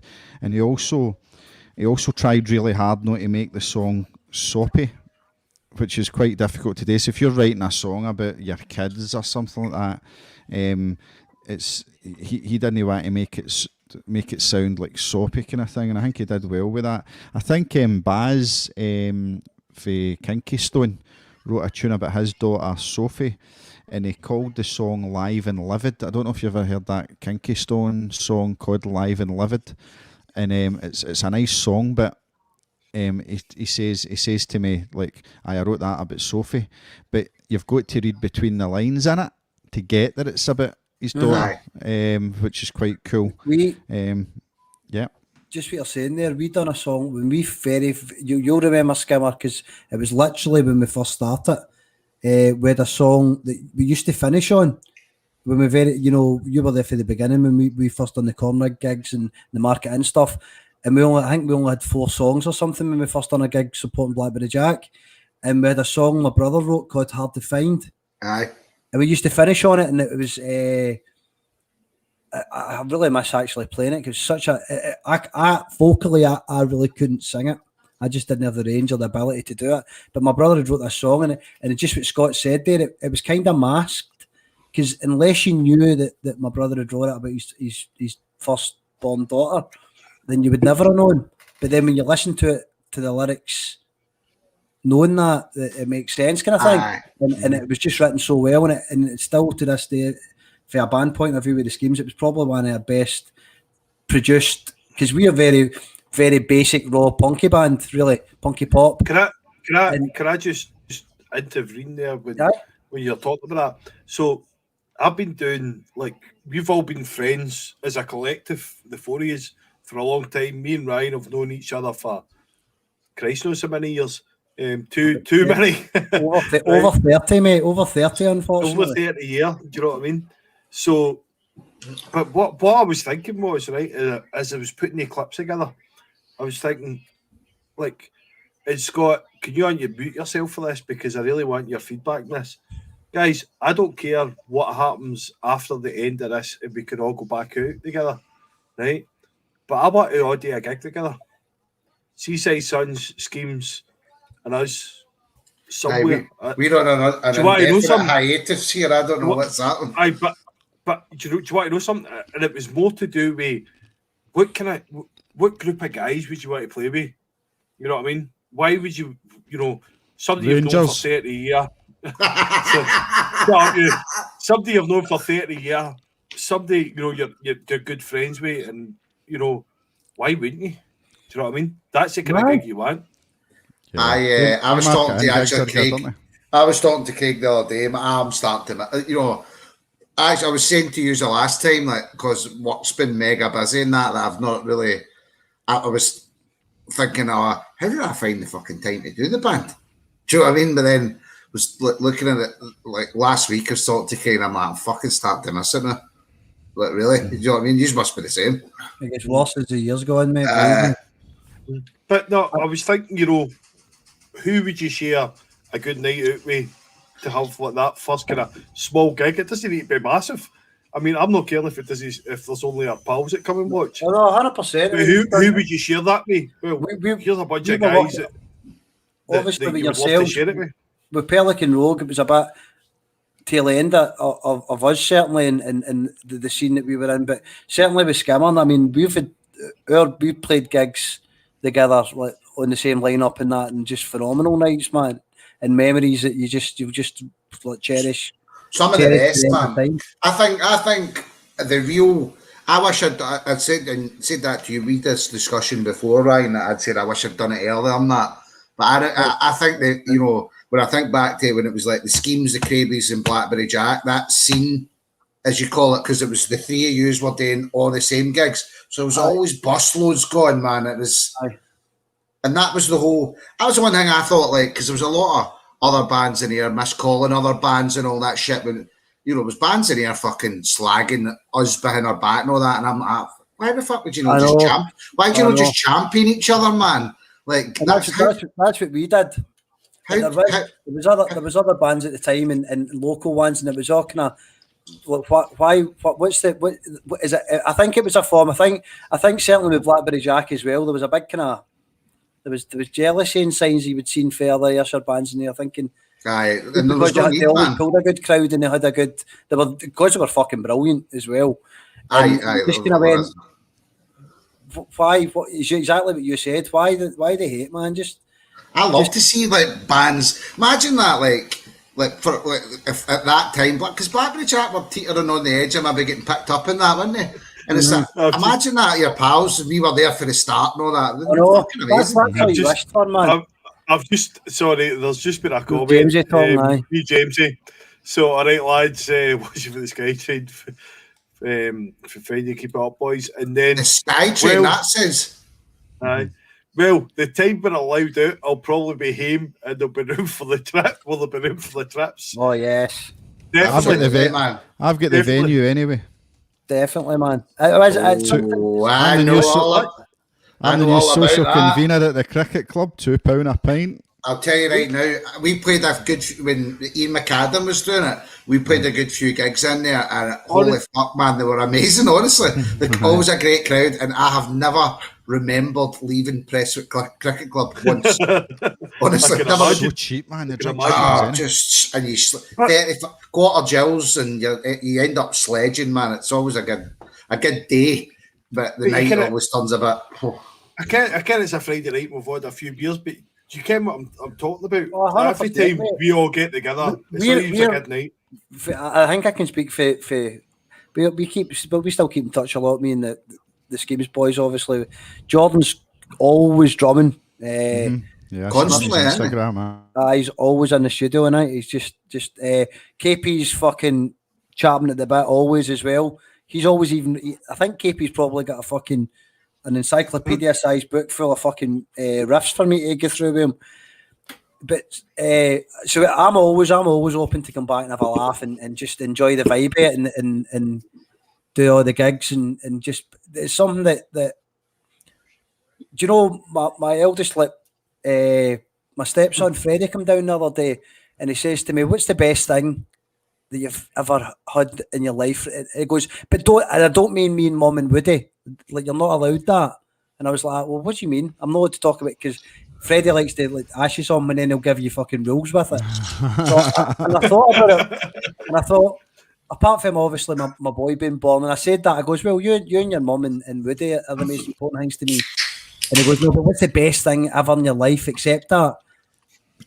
And I kind of didn't really need to think for more than a couple of seconds. I'm like, it's playing live music, and not even just being on stage and experiencing the crowd and I mean it's the whole vibe of it, everything that goes with it, the build up to it, the people that you work with, the studio when you're in and you're practicing and you're learning and all the work it goes into it, and it's just that to me is the best experiences you'll have for me in life, obviously apart from the birth of my boy and stuff like that is what is the best feelings you get. And if somebody's going to say, "But Jink," the times when you meet folk, they go, "Are you still playing in that?" "No, I'm not." "But you know still what I do it?" And you're just like, Aye.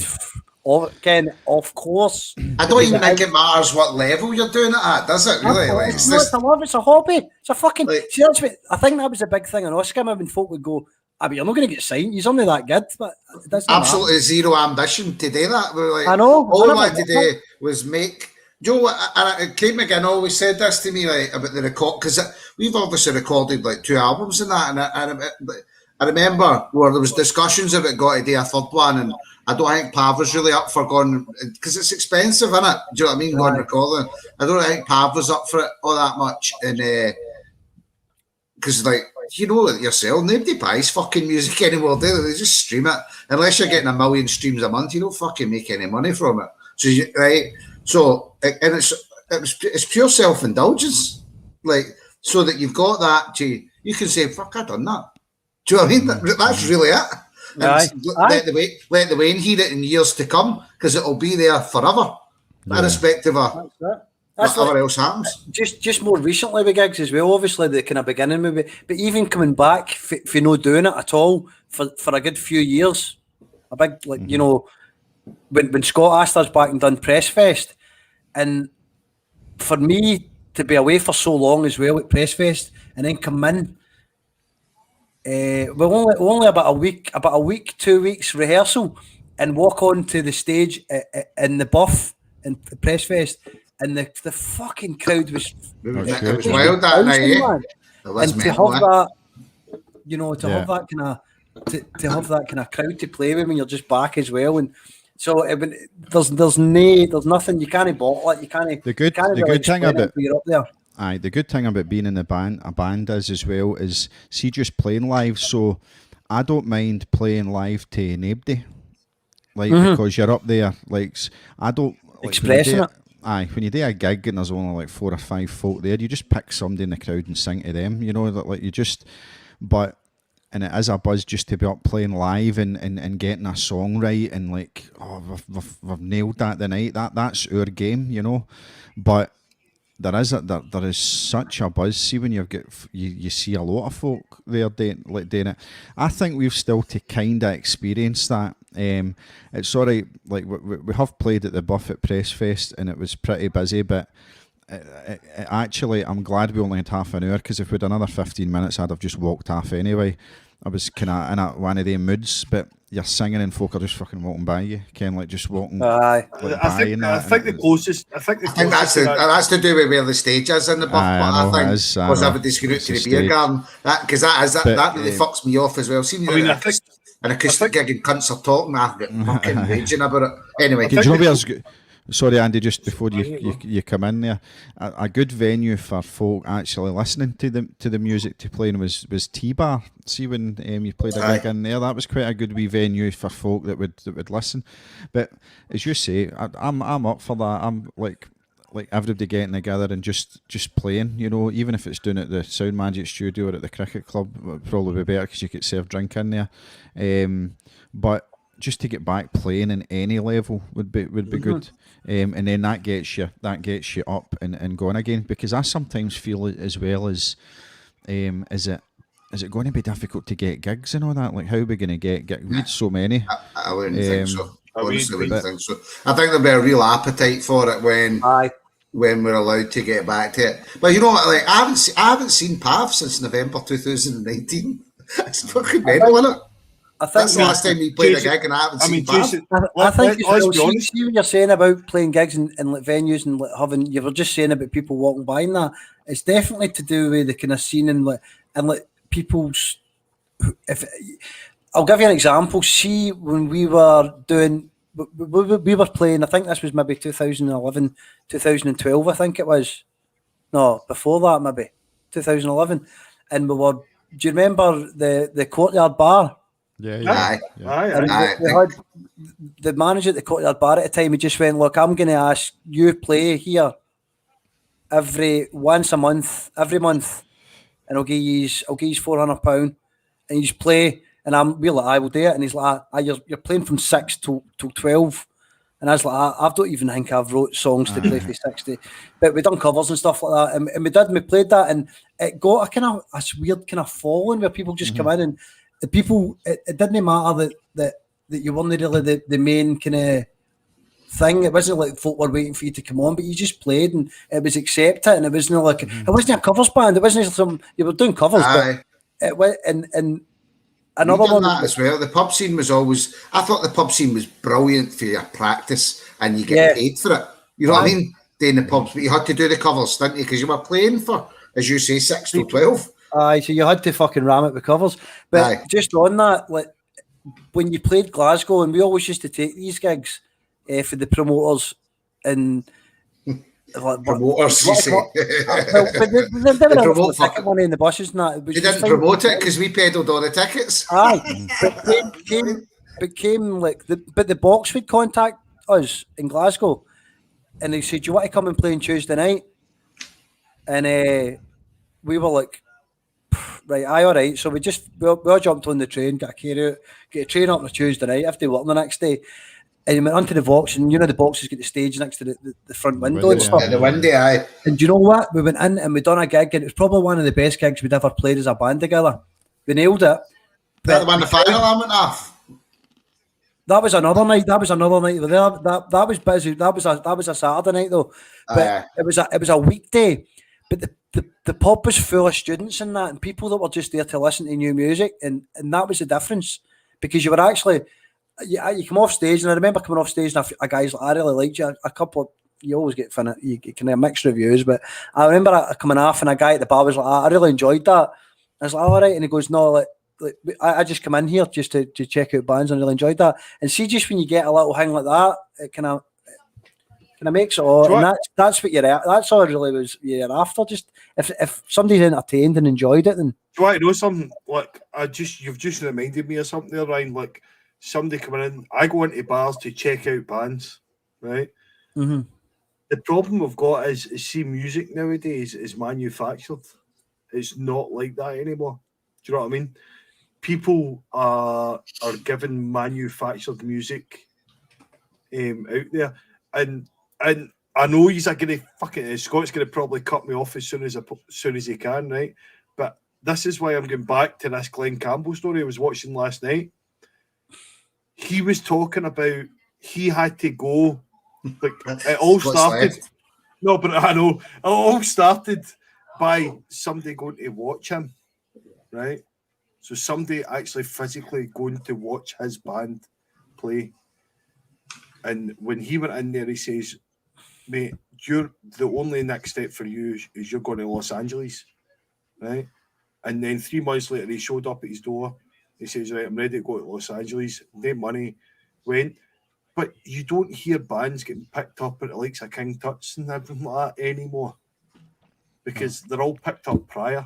They're all manufactured, picked up prior. Aye, Yeah, and I'll tell you, see, we're talking about this, right? I think I spoke about it in one of the podcasts we're on before, but I remember I had mates over from Canada, and one of them's a big Oasis fan, so I was like, right, fuck it, it's a Monday night, let's go to King Tut's, right? To take him to King Tut's where Oasis get discovered. He's a big Oasis fan. He's never going to get the opportunity to go there. So we went. It's like, didn't even check who was playing. We just went, right? And there was a band, you know, the chalkboard outside. And it's Blossoms. And I was like, fuck it, man, we'll go in. And that Blossoms were on, right? And nobody had ever heard of them before. And we were like, holy fuck, like blown away. There was hardly anybody there, right? Brilliant. Oh, Love like just these fucking stories. blown away, man. And I'm like, no danger. And then all of a sudden they blew up, went massive, and then they came out, and it was like fuck all, like what I'd seen that night, because it just, the record label had got them and went and just polished them all up. You know what I mean? It was like they were dead raw. It was like. Do you guys think? Like, I think I've spoke to a few folk about this. Touch changed as well with DM. Can I go and grab a beer? Is that Aye, right? that's what I'm going to say, Ryan. I think the music venues, it should be a league system, because see now playing King Tut's, like you could phone up next week and get a gig at King Tut's. I was about to say, Scott. See when we first out to King Tut's and Blackberry Jack were playing, and we always kind of hung on their kind of apron strings to get gigs. And we went and they played the gig and we watched them. And I remember the post box here, and I says, how do we get a gig at King Tut's? And they went, well, what you do is you post your demo into that post box, and then we'll get in touch. And when Smith posted the demo, and then that was that. You thought you're never going to hear anything, and Smith was like, phoned me, and he's like, Ryan, you're not going to believe it. King Tut's have just, DM, like, they've just contacted us, said we've got a gig. You know, we can play, and they gave us a date. But even after that first gig we done, that's how quick it changed. But the second gig, it was more or less, here's a pile of tickets. Can you guarantee these sales? Then you will play. If you guarantee these sales, you will headline. If you guarantee these sales, we'll move you to Saturday night. And then it just became this. It was as soon as it was monetized, and that was it. And it happened. It's business, though, isn't it? And of course, I kind of get that. But I agree with you. They changed it. That's the Tory in you, Jason. Steady. I think it must have happened quite quick, because that wasn't their policy up to. I mean, Scott, we know how it was when we get asked. So I said to the guy DM, I says, we can't guarantee ticket sales, but we still love to come and play. They're not interested then, are they? We've got no. In all fairness, they come back to me and said, we've got this night, we're doing this is the headline, would you come up and support this band? I'm like, aye, no problem, come up, King Tut's at the end of the day. And it turned out that we sold more tickets than the headline band that was meant to be on that night, and we ended up headlining. Do you know what I mean? We brought a busload up for Prestwick, and what night that was. Some buzz, not those gigs though, when you get a busload up, up, man. That's annoying, because that's not because we were good. Like, that's because we had more folk there, and the more folk would buy a drink waiting on us to go in, and it shouldn't be like that. King Tut's to me was great to be there. The whole day was good. The whole experience, meeting the sound guy who had done sound for loads of guys.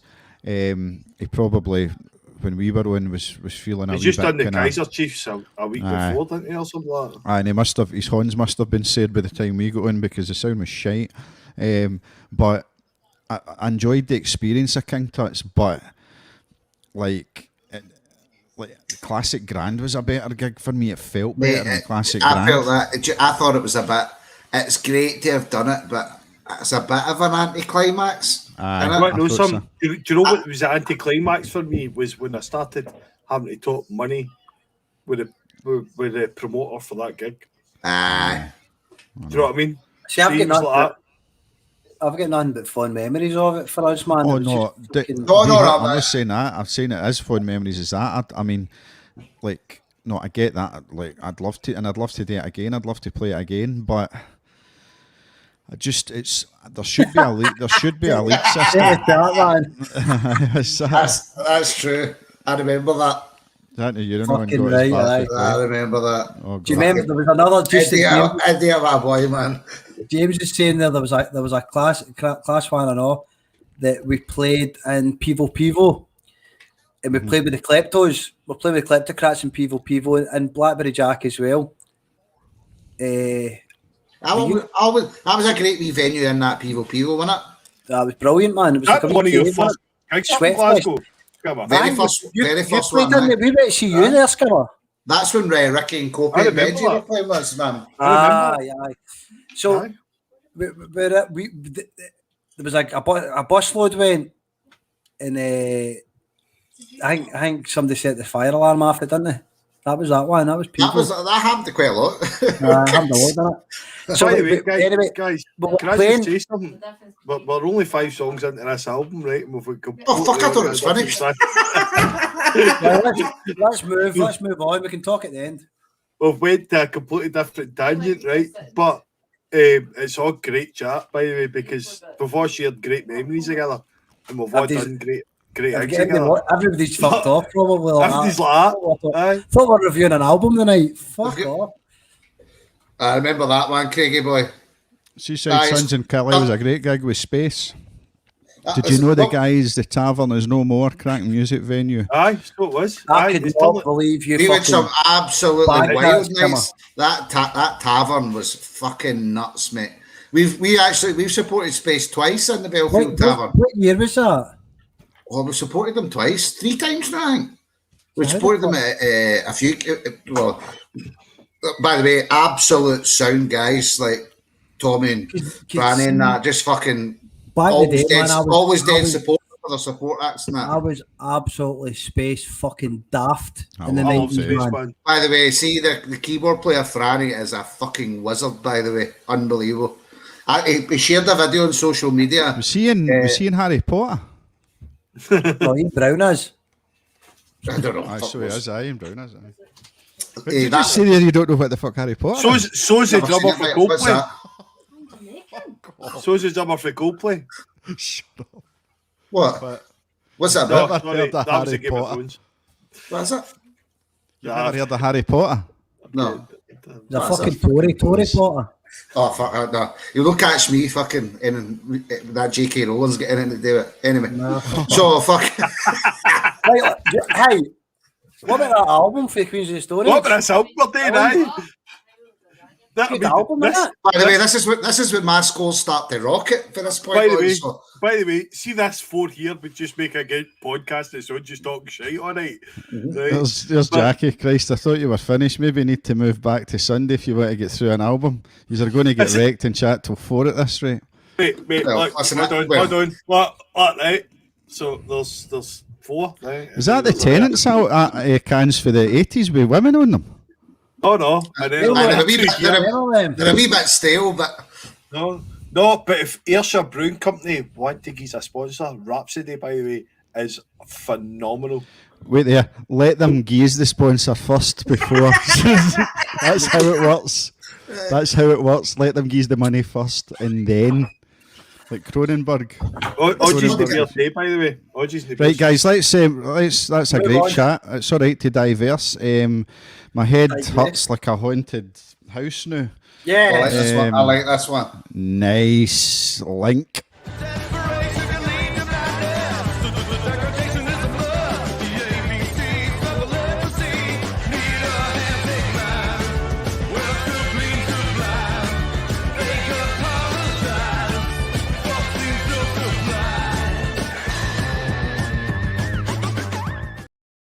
We'll start with Ryan. Right. Let's start with Ryan. aye, go start with you, Ryan. Aye, we'll start with Ryan. Go for it. Oh, we start with Ryan, aye. Aye, we'll start with Ryan. I Aye. got surprised. I wasn't expecting for you to start with me. So I Got a wee bop there. head like a haunted house. This is my kind of shit. Just it's got a pure punky feel to it. Kind of rapid fucking punk rock and roll, classic rock and roll kind of feel to it, and pure kind of menacing sound. And I've got a wee story to tell you about it as well. But that's what we like. it's got see the kind of sounds. It's got a kind of 50s B movie sounds you hear whistling in the background and that, and it almost like going through a haunted house or a ghost train, if you know what I mean. I think that's what they tried to encapsulate. But I'll tell you a funny story about it, right? So I was listening to the album at the beginning of the week. I heard the song before and that, and I remember it being one of the ones I liked when I was listening to the album back a few years ago when it came out. But I did kind of leave it, as I said and explained why earlier on. But so as I was listening to it in the car, right, and I was taking the wee man to my mum's to watch so I could work, and drop the wee man at my mum's, and he's sitting in the car seat at the back. And anyway, I was driving down the bypass towards Kincaston and listening to the song, and obviously when you're listening to the song kind of quite full bung, and I was listening to it in the sense where I wanted to kind of pick things out I could speak about in the podcast. You know, as you said, Scott, you kind of try and dissect it. So I was doing that as I was driving, kind of just thinking only the song, and then I was thinking about obviously the kind of the B movie 50s noises there, and then at the end of the song when it kind of was all building up, there was the siren sound going woo woo woo woo woo woo, and I thought that sounds fucking brilliant with the drums going and everyone going at the same time right up to the end and finishing, and I thought that was great. So I was a cracking song. Anyway, cut forward, I think it was 2 days later when I had to take the Warrior to my mum's again across the bypass. Had the song on. Can see where this is going. And I'm listening to it, right? And then I'm driving, and when the song come on, I was like, all right, kind of way you look forward to a bit of the song. And I'm going, oh, this is where it all comes in with the fucking mad siren and that. I'm like that. What's the siren? And there was no siren, right? That's me just clicked what's happening here. There was no siren, right? So anyway, I never thought in me out because I was just coming to the roundabout at Queenie. So I dropped the Wayne off. Right, and that was it. Now, it was what day is this? That was a Monday, Tuesday. So anyway, third time dropping the wee off it was after work. The song wasn't playing, right? Another song was playing, and I was dropping Woody off. And Same siren. I heard the same siren. And I turned around and he's sitting in a fucking fire truck on the baby seat. Right. Oh, I my head you were going to be driving with the tunes up with ambulance basically made that song better. And I would have gave the song a 9.5 if my boy could have played on it. He didn't get to play on it. He didn't get to play in the album, so I gave it an 8. Oh, That's brilliant. a fucking brilliant story, man. That's my amusing anecdote about head like a haunted house. But Right. I'm going to try and replicate it. I'm going to play that song and I'm going to fucking hit the button on his wee red fire engine. Get it that. recorded. Excellent. So what was it you gave it then? An 8.5? I gave it an did you? 8. It's not getting An a eight, 9. an eight. No fucking sirens in it. Andy. I love this song. I just love everything about it. As Ryan says, it does have that feel of fairground excitement. It has everything about it, you know. There's not much about this song, you know, publicised anywhere on the net about what it's about or what. But if you watch the video, it's crazy. The video is brilliant. The video for this song is really good. It's like animation, Josh Homme just pissing about, and he's got for it. I'd love to do a video that's animation. I think it's quite cool. It's a brilliant video, but you get it. It's as if he's seen things in his head and he's not giving a shit. Mm-hmm. You know? And for me, personally, the head feels like a haunted house. I get it. You know what I mean? And it is what happens when too many thoughts go into your head and just goes mental. Mm-hmm. I think for me, I've connected to this song, especially during this period. Not this period, but the period before when we were first locked down. I had a few kind of a wee bit of wobbles and things like that, and I just think that that's what that song sums it up for me. Yeah. It's like a haunted house. It just, I gave it a 9. There's something about the bass in this as well. It sounds imperfect, but perfect for the song.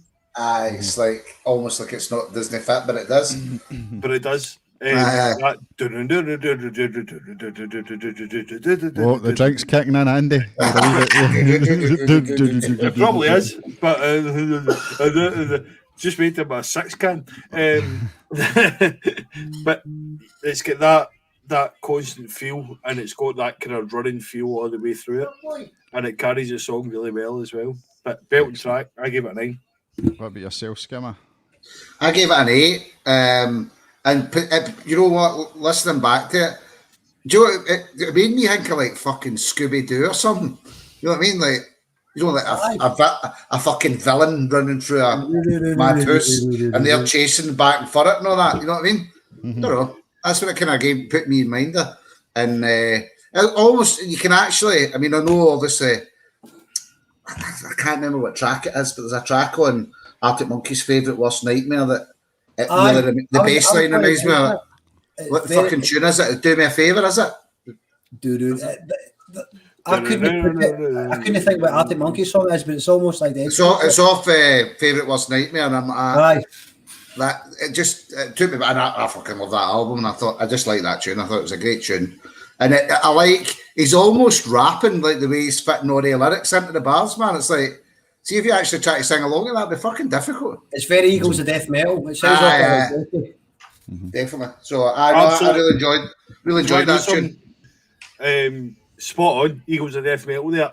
I said fun with this tune. You can tell he said fun with this tune. Mm-hmm. Great. If you have a song like Head Like a Haunted House, I think the structure of the song suits that. It does sound very ghost trainy, like in a ghost train type idea, doesn't it? It's even more so with the sirens. Aye, definitely. Aye. You're sitting there like a fucking Bond villain with that dug there, right? I couldn't even get my dug up there to sit like he's too big. Also, he was firing, so I thought I'd let him come and say hello to everybody. He's hi, cracking. Hey, I had it as an Iggy Pop vibe to it as well. Great energy, a punky feel to get you back up, and it was well positioned in the album. So see this album, I think the structure of this album's great, like where they've put the tracks, and this is well positioned. Aye, the track order's great. Obviously it's a 7th in, so they're really good at it. I like the change of rhythm 1 minute 40 in. There's a change so you've got that kind of punky feel at the start of the song, then as it gets into about 1 minute 40 of the song, the rhythm changes and it brings it more modern, which I think is very clever. I gave it a 7.5. I like that's Hallmark Queens of the Stone Age, that, Scott. Aye. That's what they do best. They have a song going and then all of a sudden they just completely change it. Do a change up, tempo, the whole feel it, and then they go fucking either hell for leather, sometimes the opposite. And it's kind of they're kind of masters of their craft at that. There's an example in it that we're going to get to as well. That's probably a better example than that, but it's what they do best, man.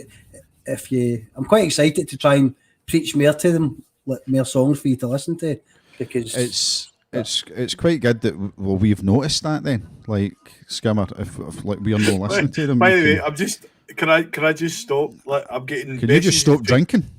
I'm getting messages for Craig at the same time here. He's like, "I'll stop. You're on the podcast," because he's watched it at the same time.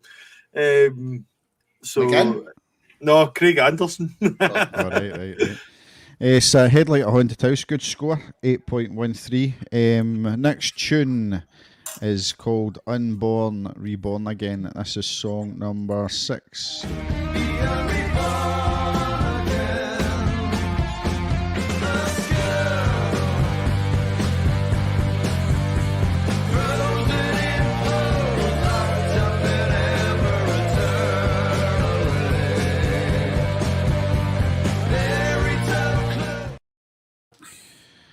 Excellent. We'll come to how many cans are you on, Andy? Better get him out the way quick. Aye, we'll get you first. Go. Aye. There's a lot going on in this song. Really good. You're getting steaming, aren't you? Look at you. You're starting to slam your You words. went- You would change the podcast to a Friday night, can't I mean? Remember my first one? I don't even remember got my bed. Oh dear. And it's basically about like Basically. basically about people who have come back basically to make themselves famous again. All right, That's the kind of the take on the song. Again, I just think it's a good solid track. Again, it's not one of my favourites on the album. I gave it a 7.5. I just don't think it's as good as what's to come. Excellent. I'll come to you next, Skimmer. No, I'll go to Chaos, and then Yes. we'll go to you because these scores are quite similar, I think, between you and Andy. It's got a catchy kind of melody to it. I think it's quite melodic, this one. Because I kind of base that on when I hear songs and that. See if after I've heard them and I'm still kind of doing the wee same bit. Don't know any of the words. You know what I mean? And that kind of sticks in my head. So I liked it that way. I was still kind of humming it when I was washing the dishes today. There's strings in it. I'm a bit of a sucker for strings. Again, it's got that kind of There's a saxophone in it and all. Bowie sound to it, man. Again, I don't know. This is weird because I've never thought of Josh Homme's voice being like David Bowie at all. But through this album, I keep bringing myself back. I don't know if it's because I've been listening to more David Bowie, because I think what it is. I think what it is with this album. I love Bowie too. It's maybe no Bowie. I've got another band. I think it's very much he's got into his glam rock type. 100%. Do you know what I mean? That's It's true. that aye. That's what I was saying about the kind of rock opera stuff earlier on, Scott. I just felt You touched on it earlier, Scott. I'm not gonna- T-Rex ripping out this, innit? it's a very. I wasn't familiar- going to say that, but Skibber's just touched on that point what you What's said that? earlier in the chat, Scott. About I go for it, Skimmer. Yeah. You touched on it earlier, and it's like it's like the bastard love child of David Bowie and T-Rex, innit? That's true. Yeah. Aye. That's pretty much the whole thing. That's what I was trying to say. We're going to like the strings on it. That's a great analogy. The bastard love child of T-Rex. I like the David strings Bowie. on it. See, this is what I like to see. See what James is saying in the chat there. Queens of Stone Age, a band I've never given a chance. I don't have a clue why, but definitely going to give this one a wee blast after hearing the snippet of Head Like a Haunted James. House. I'll send you a wee list of songs to listen to, right? Rather than albums, I'll send you a hit list to get you Of Queens into of Stone Age. Is Jack Black in this album? No, because this is, as I said earlier, this is the first album that I've never done any guest appearances from. So they've either That's had, what we talked about earlier on. Jack Black done he basically done the kind of clapping in Burn the Witch, and Lullabies to Paralyze, along with other songs and stuff. Right, while we're talking about that, it's maybe worth mentioning that we had a guest clapping on one of your tunes when we were Ian recording. McKee. Ian McKee. That's his claim to fame. How many takes did it take to get him to fucking get it right? I think we had to tell him to sit down. There's Auntie Alison on saying she thought it had the sound of David Bowie. Aye, yeah. Hi, Auntie Alison. Ian McKee used to listen to this podcast all the time and comment on it to be played Thriller Michael Jackson. Then he's moving back. he's not I going thought back he was in. going to be on the night giving me pelters, to be honest. He was talking about it. He was looking forward You to know, it. I was actually looking forward to Ian coming on because maybe- I thought, to be fair, I'm texting him now. I thought it'd have been a definite. Because me and Chaos were on here, I thought there's no way he's going to miss up. Pass up that opportunity. I've been through this Give up, podcast Goose. unscathed. He's maybe not I allowed was in to. for a ribbon tonight, but it's been all right. He's maybe watching Gogglebox or something. Maybe Scotland game took it on. He's one of my favourite guys on Facebook because you wake up in the morning, you can tell when he's been on the wine in the house because it's Just a like random there'll comment. be a comment on an Ayrshire post thing and you just go, yes, he's been bevying last night. Arguing with some fucking random in fucking Africa. Aye, that's Do you want his to know goal. some- See, Do you want to know just quickly back just to this track, Andy, just to get the scores. So, Unborn Reborn, Chaos, what did you get? I gave it a 7. And Skimmer? That was an 8. An 8. I'll just quickly say, this song was a bit different for everyone else in the album. It showed kind of versatility, especially with the synth sound. That was definitely Mark Ronson getting his wee touch in there. And as I said, I heard some T-Rex in it. It was just a steady track for me. I gave it a 7. We'll just get the score for this, which is what was the song again? Unborn Reborn. Reborn again. 7.38. This Sorry. is honestly Surprisingly this low. I thought this was one of the better ones on the album, to be honest. This just feels like being back in the pub without being in the pub. That's because you're Stephen. Possibly, aye, but there is Skimmer, that. But you only feel that because this is the highest score you've gave. So usually, see that feeling you've got the new where Aye. you thought that was a higher score. That was You thought it everything. was one of the best. That was everything. Track number 2. That's how you feel it. Track That's the two. euphoria of being like having that feeling of getting a high score in something. Who Aye, else? aye. So the next song's called. Here's a pop. I'll maybe revisit that track number 2 later on. A pop Anyway. quiz question for you. The next tune's called Hideaway. In the 90s, there was a dance track called Hideaway. Who sang it? Oasis, hideaway. I've been singing that around for fucking years. See if MD watching can tell us who was the 90s dance act that sung Hideaway. But this is the Queens of the Stone Age. Did singing it, did Hideaway. it, did it, did it.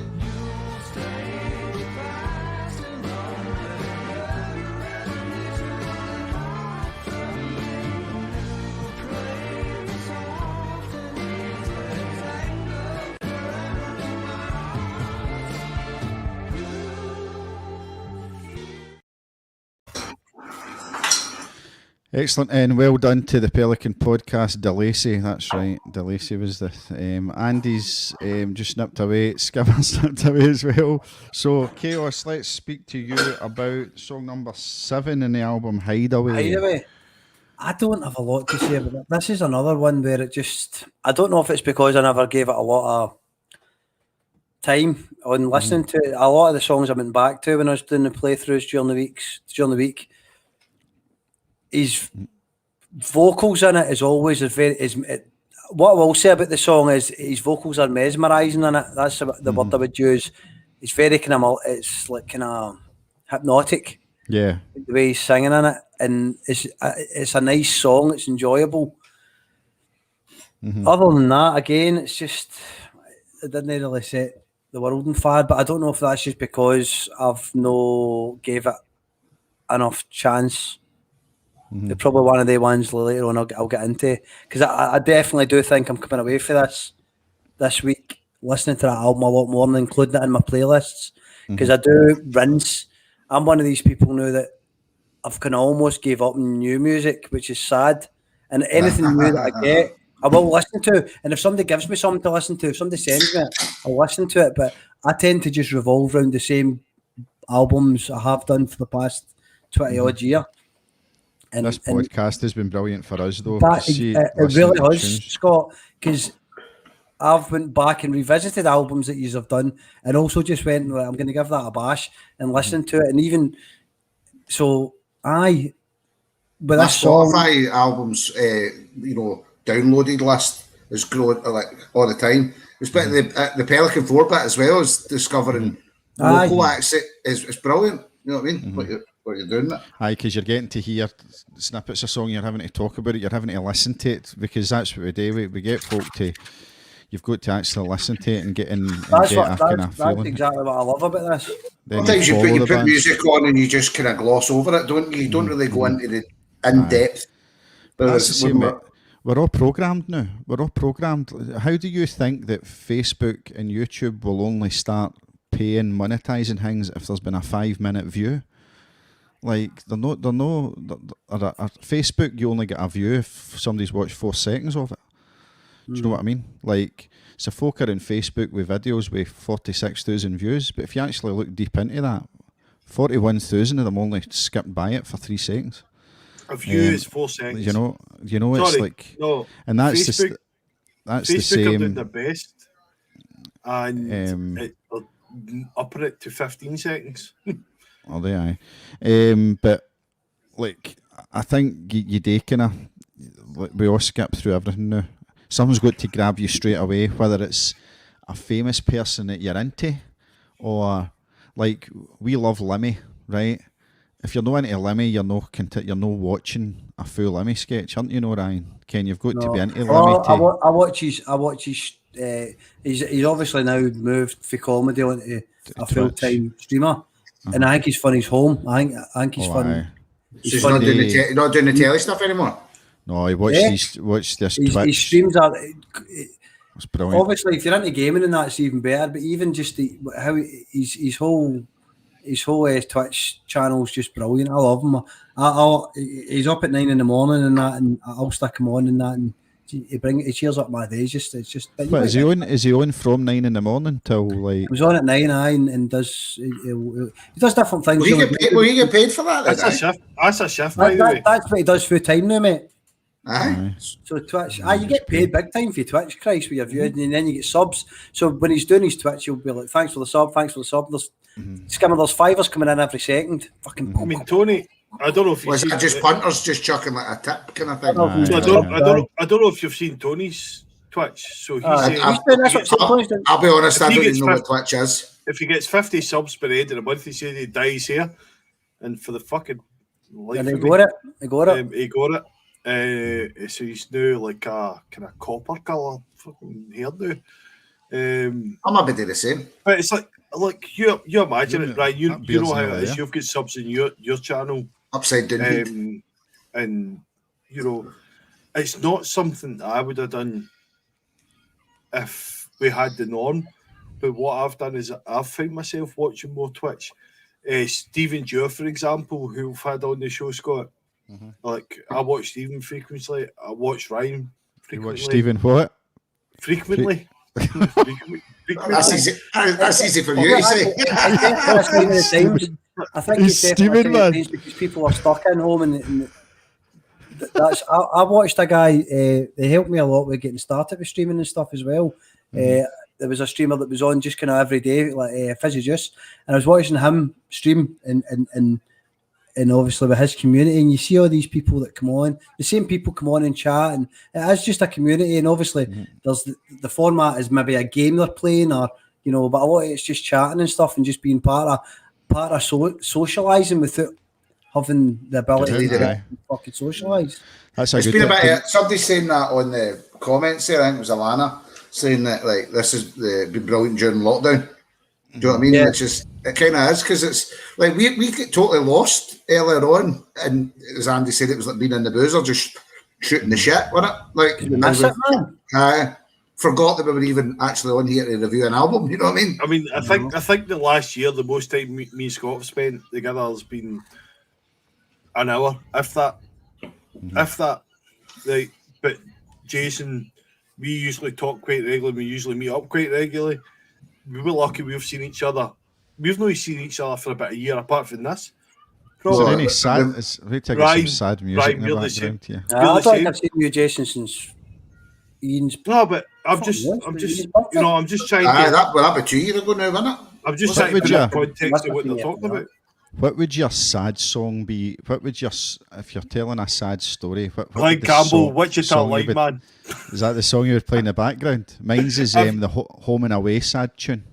Ken that Home and Away one? It goes do. No, do, the grimmest, the saddest song I would have is Kate Bush. You know you got a little life in you yet. That Oh, one. so when you're telling a sad story, you want that in the background. Skimmer, His- what's yours? her women, is it her women's work? Look at This women's work.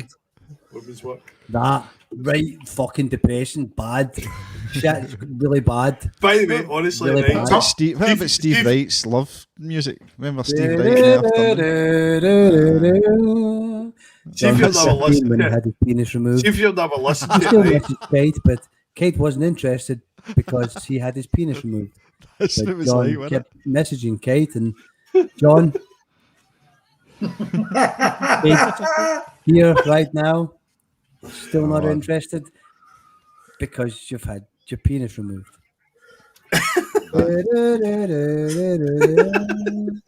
That's I remember that. Who remembers that? And when it was radio, I remember it One? because I'm an old fucking relic. Aye, me too. Aye, but that's what lockdown's been good for. Like, can you imagine lockdown if folk didn't have like your Twitches and your like your Zoom calls You and all sounded that like kind of somebody's stuff? dad there, man. Aye, your Your Twitches. Twitches and your Fortniteses and your bloody YouTubers, Yeah, your fucking YouTubeses. that duty call game you all play with the airmen, Aye. that, you know. I've got to play Oh, that that after we fucking- finish tonight as well. Aye. Andy, you're TikTok playing round nothing the after you clock. finish, mate. You'll be in your fucking kip. No, So no. the helicopter he doing playing some Is Pink the album Floyd. finished now? Aye. No, we're on to That was number not- 8. The Number evil 8. has Go on, landed. Jay Milton.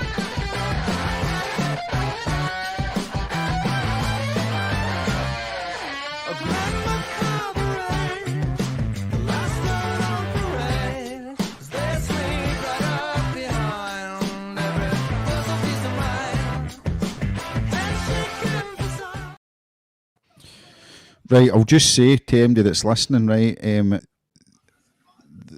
the clip, if you want to, you need to hear this Hail song, right? So Aye, anybody that's listening, definitely. aye, you need to hear that. So what we're talking Definitely. about here, just don't go with the clips. We can only play the clips for like 15 seconds, or the podcast isn't good for a week because I need to dispute stuff.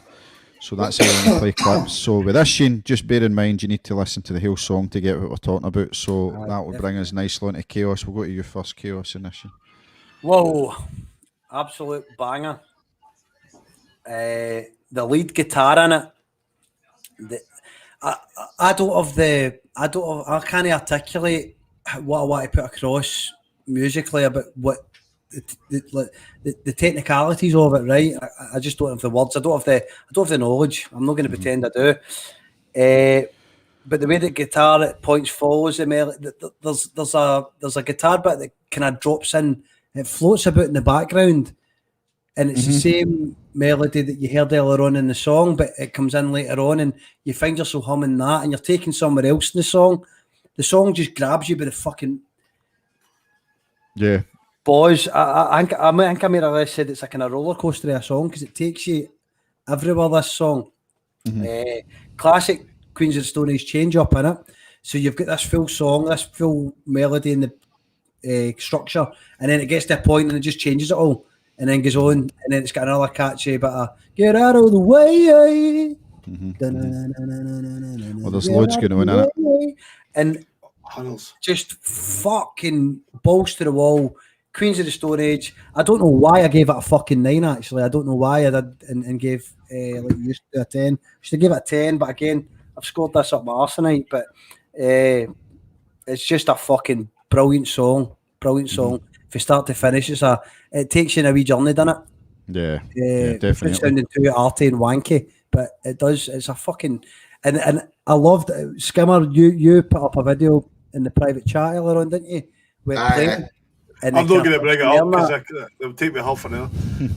And that made me really fucking a big cheesy come on my face because I was like, I fucking likes that song, man, and that's I do. It's like I was away to the toilet there, but you pat it in the head with the. It's like a journey. You go on through that song in it. aye. It's like A peaks roller and troughs, coaster. and I think that's what the You song's talk about. And it, it's like Skimmer. Aye. I think that's what the song's about lyrically as well. It's like the roller coaster of life, isn't it? I genuinely think that's what the song's about.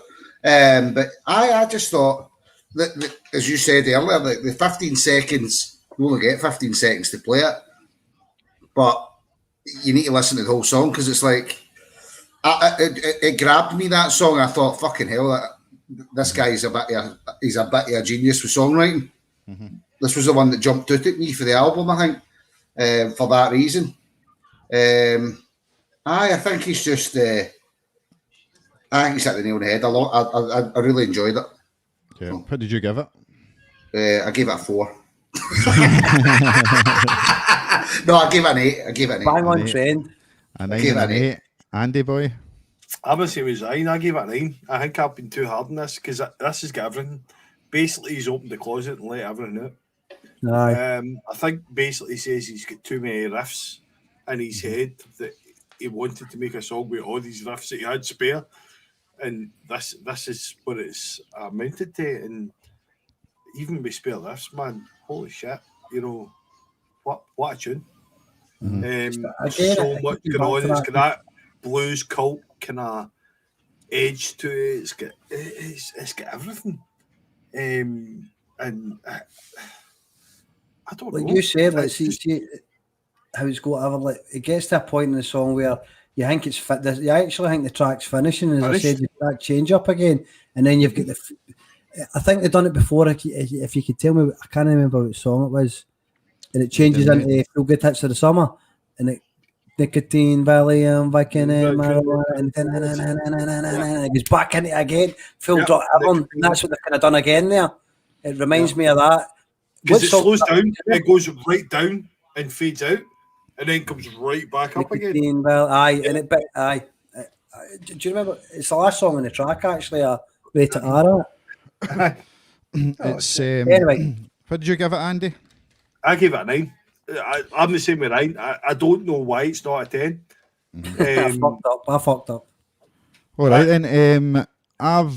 So for me, for a start, the guitar tone in it is tremendous. Right, I love the guitar tone, and I've wrote here. I love how you think it's going mental. Right, I love how you think it's going to go mental, and then it goes into this kind of offbeat swing kind of thing, and then back into the great licks again, great guitar licks. And the guitar again being the star of the show in this song. The guitar is the star, and then halfway through it picks up and hints like with a different vibe. It kind of the song picks up and it's got a different vibe, and then the end of it is just it's an epic end to it. It just kind of it's an epic end to the song. It's very clever how it's structured. The same as there was another song in the album I spoke about, Domesticated Animals. I think it was.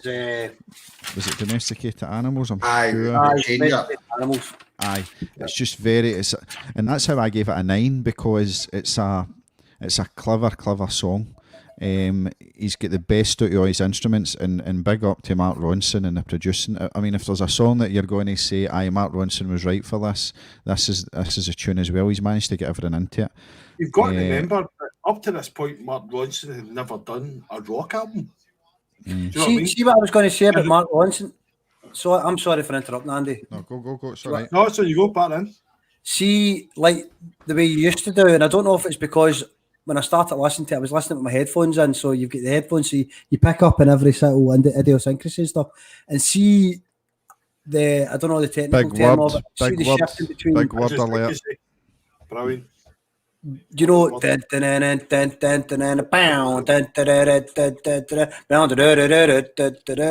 know the way that it throws the sound from Aye. Right. that? Honestly, I was like, that. How the fuck? That's brilliant. And I Right, can know imagine how something? good that would be actually coming out of speakers. But in Like, your The heat, Beatles do that. The Beatles do that in a lot of tunes. In It's fact, got- all Beatles albums is so like it was that. obviously Ronson that fucking guys, honestly, done that exact. But and I tried to show this to Scott, and I never get the chance to because lockdown just come in. Tony up the stairs, just up there. He's got a full studio going at the moment, right? And he's producing loads of stuff. But he's got 5.1. So front bass, front speaker, I can't remember what it is, but it's full all round. 6 Tannoy bass of speakers and all that. And honestly, some of the stuff he's doing and the way they bounce it off each speaker aye, and the way it sounds, you're like, holy fuck. I mean, it's almost as if you're I'll be the judge of that when he produces our album. aye. Right, but remember, Scott, Scott actually come round to do a genuine job for me, and I was like, come up and hear this, and you had to. Aye, it was you had good, to aye. leave. but unbelievable, honestly. And that's only 5.1 sound. He's got. We're on nodding our head as if we can he's talking about. But it just sounds, what you're saying, you're getting hit with one thing, but then you're getting hit with something else on the other side. You're getting hit, and then it just all comes. That's just moving the slider to left to right in that, innit? Because the Beatles. No. See, we'll see the Beatles. When I did the DJ, when you did the DJing in like the Central, you only use one speaker and there's only one cable coming out the mixer and it comes out the left channel, so you can't play Day Tripper for the Beatles or any Beatles tunes because all you don't hear any of the vocals. All you hear is like an instrumental. Aye. A lot of the Beatles stuff was like that, but I think there's a bit more. Like, I didn't mean just like you were getting that sound at that ear and that one that ear. It's the way that the way it's change it. It's but it's that. Do you know? Is there no that thing that you can listen to with your headphones? Is it 5K sound or 8K sound or something, Andy? That. Oh, I get sent to a couple of 3D audio. packs like that. They're calling it 3D audio. You get 3D audio. See, that's what the PS5 headsets get, the 3D audio in it, and I think somebody sent me a track recently like that, and it was like a dance tune, right? But it was fucking amazing to listen to. Right, here we go. Here's one of these late night comments. I'm just looking at that. I contacted HIV in 2018 and was told by my doctor there was no possible cure for HIV. I started taking my ARVs, my CD. Is this fucking Line of Duty we're reading here? What's a CD? My CD was 77. I contacted HIV in 2018 and I was told by my doctor that there is no. Is that what's her name doing it? Fucking. So testimonials about him using actual herbs to cure HIV. Contacted and told him the problem. They sent me the herbal medicine. I took it for 14 days, which was 2 weeks, and instructed me. So basically, he's cool story, bro. Hey, here's the thing, though. By the powers of Grayskull, the guy's called He-Man Shoe. Fucking magic. He big He-Man Shoe. Bad karma, Sharma. Catching the bad AIDS. I don't know what that's got to do with Queens of the I'm Stone fucking Age. excited. What's going to happen next? So what did happen? Tell us more, He-Man Shoe. And I was. Fucking mate. I've got my bank details here, man. Shoot. Hold on a minute. I watched. I've got my bank card in my hand. His doctors. Hold on, no. Is his doctor not talking shit? Because in 2018, if you contact HIV, it's not a death sentence anymore. No, it's not. You can live your full life. Aye. If you get HIV in the 2020, you'll live a full and healthy life. Yeah. As long as you're on medication. Well, he's left his phone number in case anybody wants to get in touch with him. Should we message him? I don't even want to message him, mate. Where do I send my bank details? I want to help this guy out. His email address is Dr. Omora. I can't read that. Omora what radiation? It's not coming off the end. Home. Dr. Omora traditional home at gmail.com. Omoravo. He's jumping on. He's jumping on. He's got a 77-year-old CD, mate. We're on MP. We're just listening to. We're streaming. How the fuck? How did he have CDs back 77 years ago? He's a time traveling AIDS. Scott. He's contracted AIDS. Hold on a minute.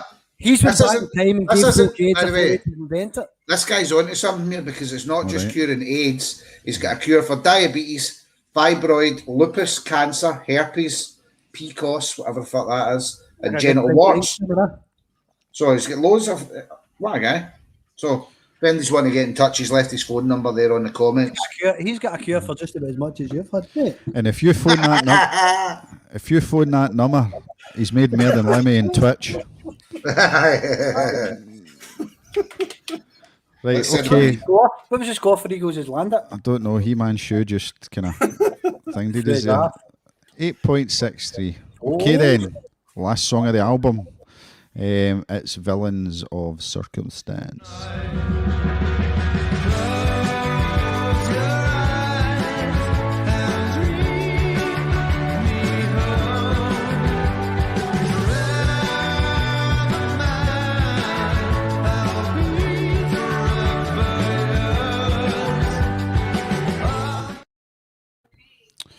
Okay then, let's go to Andy on this final, and then we'll get your album score, Andy. Here we go. Basically, he wrote this song when he was in Austria. Came to him one day, he says, played it acoustically, and he just he nailed it. And he played it 2 days later after he wrote it. He says he played it acoustically, perfect. I love it. I like Villains of Circumstance. Brilliant track, great way to end the album. Just bring it down, and then it's a good track. I don't think it's the strongest track in the album, but there's something about it where it's a great way to end an album to say, what's coming next. And his voice on it is just haunting. It's a love song. It's a love song in the style of Josh Homme, and I gave it an 8, but still a great track. Love it. It's it's definitely not. For me, it left me wanting what's coming next from him. And Christ knows we'll get on a Queens of the Stone Age album or track. But I'm looking forward to it. All right, Andy. So your album score for this, you wrote the album this week, is 8.44 out of 10. That's what you gave this album. I think it's fair. I think that's fair, and I hope it does well. But as I said, I think that if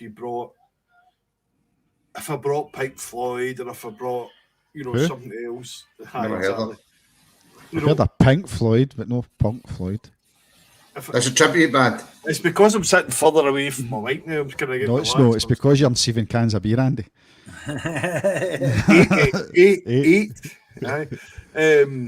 So, if I brought Pink Floyd to the table, everybody loves Pink Floyd. Well, sorry, I'm just presuming everybody loves Pink Floyd. But Queens of Stone Age for me is something like it's something that I've loved, since I first heard them, and then I had to go back and look up a bit like Ryan. But for me, they are underrated band with somebody that is very talented in producing and songwriting that I think needs to be appreciated. Excellent. All right, Chaos. I gave it, well, it was a kind of windy down song. I get after having the song before it, why they chose this song to kind of finish, and it is lovely. It's a lovely song. Josh Homme's vocals are brilliant. His singing's great in it, but I don't know. It wasn't kind of enough for me.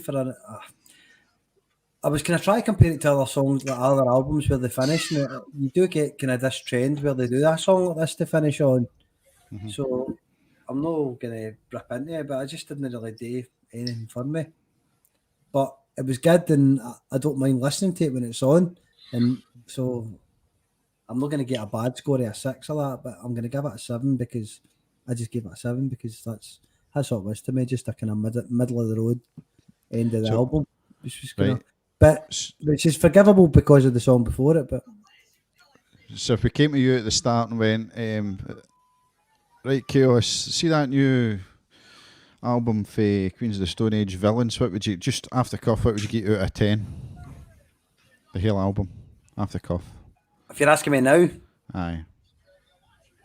And I'll tell you what you scored it. The whole album. 8, pushing 8. Aye, pushing 8. 7.78, so aye, that's fair enough. 7.78 out but I did say I was harsh on it. I did say that there was a couple of there was 2 scores that would have changed, so I probably would have been over 8. To be fair, okay.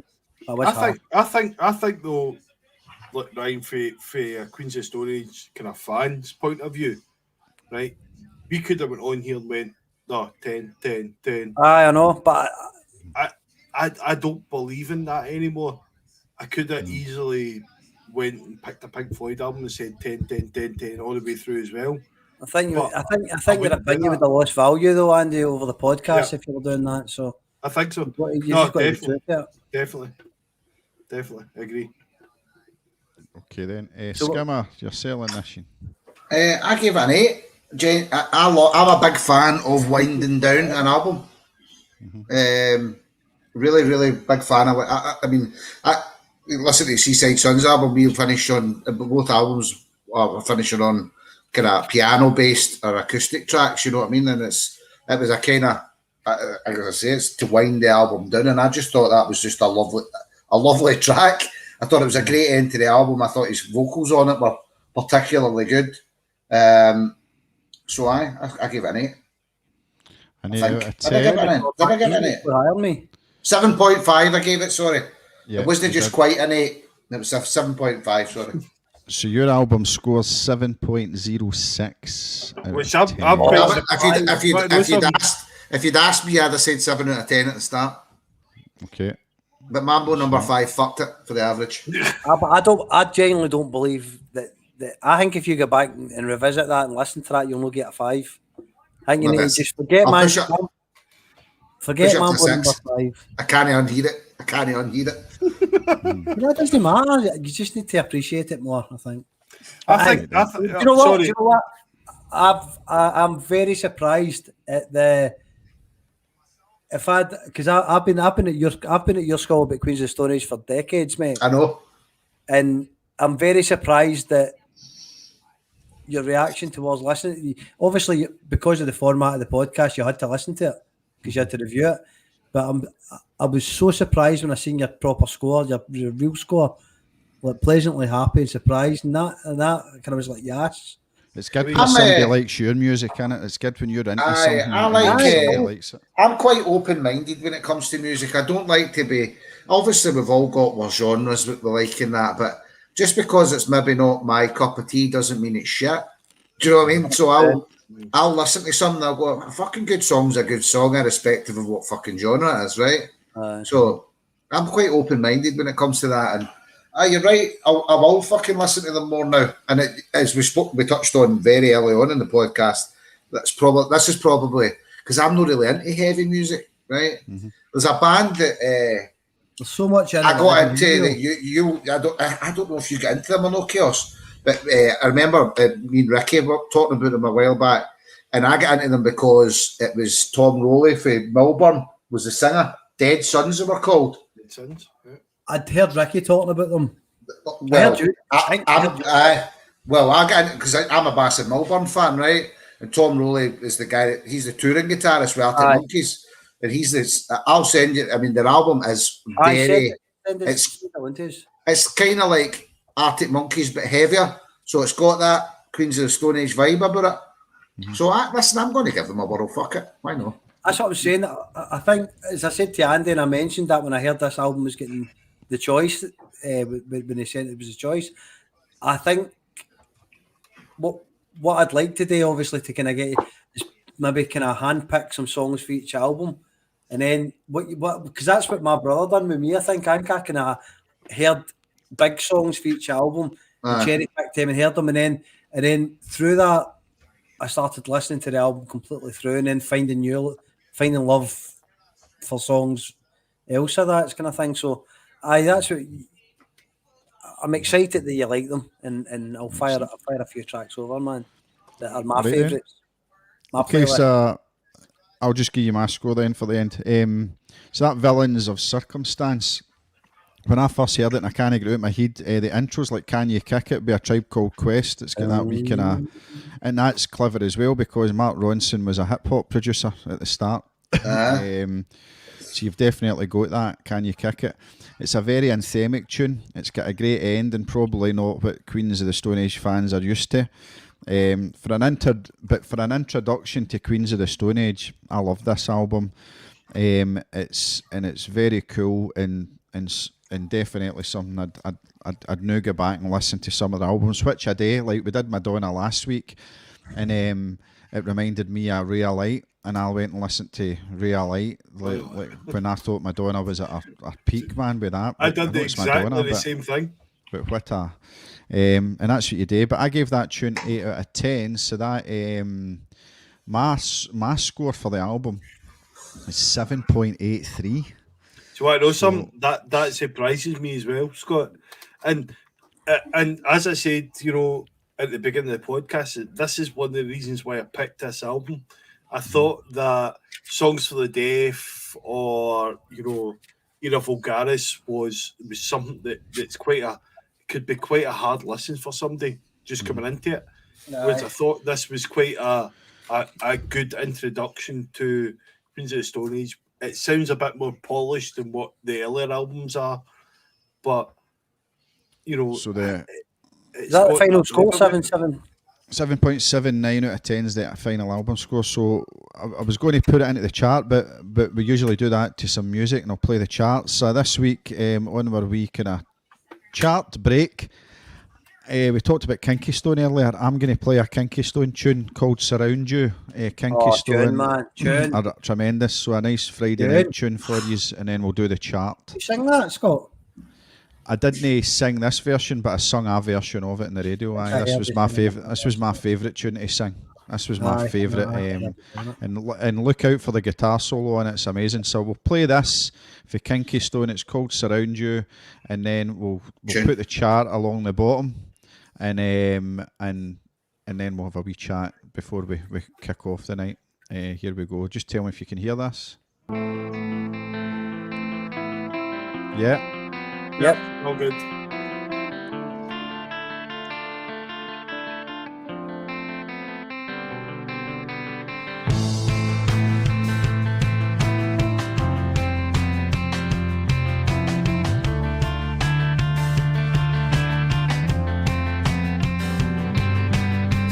Find peace on the other side. Wake up in the morning with a bit of pride. You're falling over, holding on to what you've learned and what you've done. False belief is not the sound of falling dreams and bad old clouds. I know what you're thinking, I'll be the same. Gotta fall in love and I'll be hoping that you play my game. Let you play it louder. Let it go, let it flow to the places where you go and people that you know is surround you. Surround you. Surround.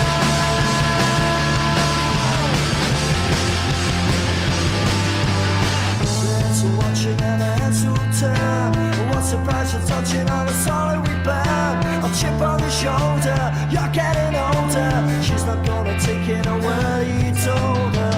The one track man liberates. Doesn't really matter if it loves or hates. I favor of passion, straight out of fashion. Colors out to bright, we know they'll be clashing now. And when they play it louder, let it go, let it flow to the places where you're going and people like you know they surround you. Surround you. Surround.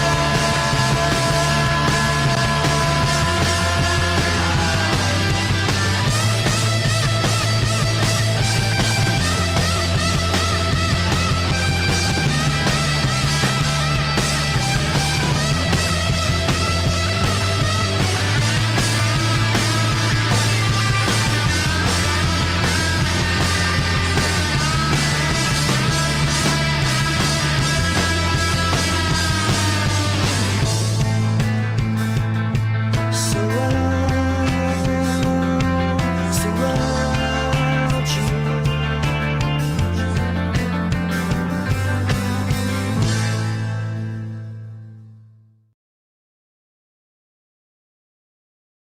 There you go, Kinky Stone, Surround You. What a tune that is. Not heard that in a long time. Then we'll get you back on, guys. Can hear you there.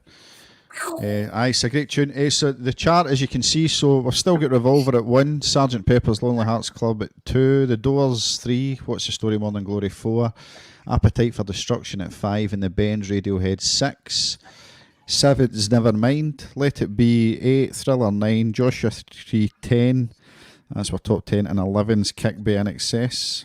And we've got Is This It? Chaos, your tune when you did that? Is it 12? Whatever people say, I'm not. That was you, Skimmer. Is it 13? Miseducation of Lauren Hill is at 14. Bring Me the Horizons Metropolis Part 2 is at 15. Turnstiles Billy Joel 16. Jagged Little Pill 17. And here's Villains is hit the top 20. That's at number 18 for Villains. What was the average overall score for the album? 7.79. It was if it get 0.2 more, it would have been into 7. It would have been into above Jagged Little Pill. So there's been some right high scoring albums on this, really, when you consider that's quite, in my opinion, that's probably quite a high score. It's probably a fair score, isn't it, really? Mm-hmm.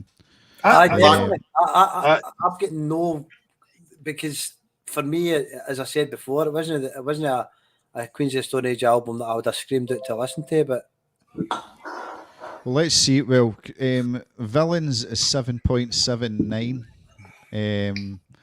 and the top 10, which is the Joshua Tree, is 8.55 out of 10. And number one, Revolver's 9.54 out of 10. Who is it was on for Revolver? It was John Rush. But what we do is there's a few songs that are in the Pop Vortex top 100 albums of all time. So they get a bonus, don't they? So they get a wee bonus score, aye. It's just the Pop Vortex is basically it takes every album chart. So it's Revolver's seen as that anyway, isn't it? Oh, Revolver's brilliant. Revolver's amazing. Like it wasn't. It's no surprise that is the top kind of thing. Do you know what I mean? Where's my Reverend the Makers album? That about fucking 30 or something. Reverend the Makers. No, State of Things is 28. State of Things. And State of Things score was, the total score for that was 7.4. So, like, it's no far. I mean, it's no far away. It's not. See, when you actually look at it, it's no far off the top 10, really. When you actually look at what the scores are. The problem you've got is if it's not in that Pop Vortex 100, you're losing points. You're losing points. Of course, absolutely. It's only on our views. With the Strokes in that. The Strokes are the Strokes are high. But the Strokes in the Pop Vortex. Having a can, hold on, yes, guys. They were. The Strokes was in it. In fact, they get that. They gain points because of that. But it was only minimal because I think it was quite low. No, the Strokes wasn't. So the Strokes actually got an 8.27 score off the cuff. Aye. So if you think about that, if you take the Pop Vortex off of everything that's above that, then the Strokes would probably rank higher than what it is. Yeah, because Scott shared the table with me. If these bands above it were the Pop Vortex 100, and I mean it's quite amazing. You'd be quite surprised with the results. Well, the bands that have like Revolvers, like pretty much see every album in our top 10 apart from Let It Be.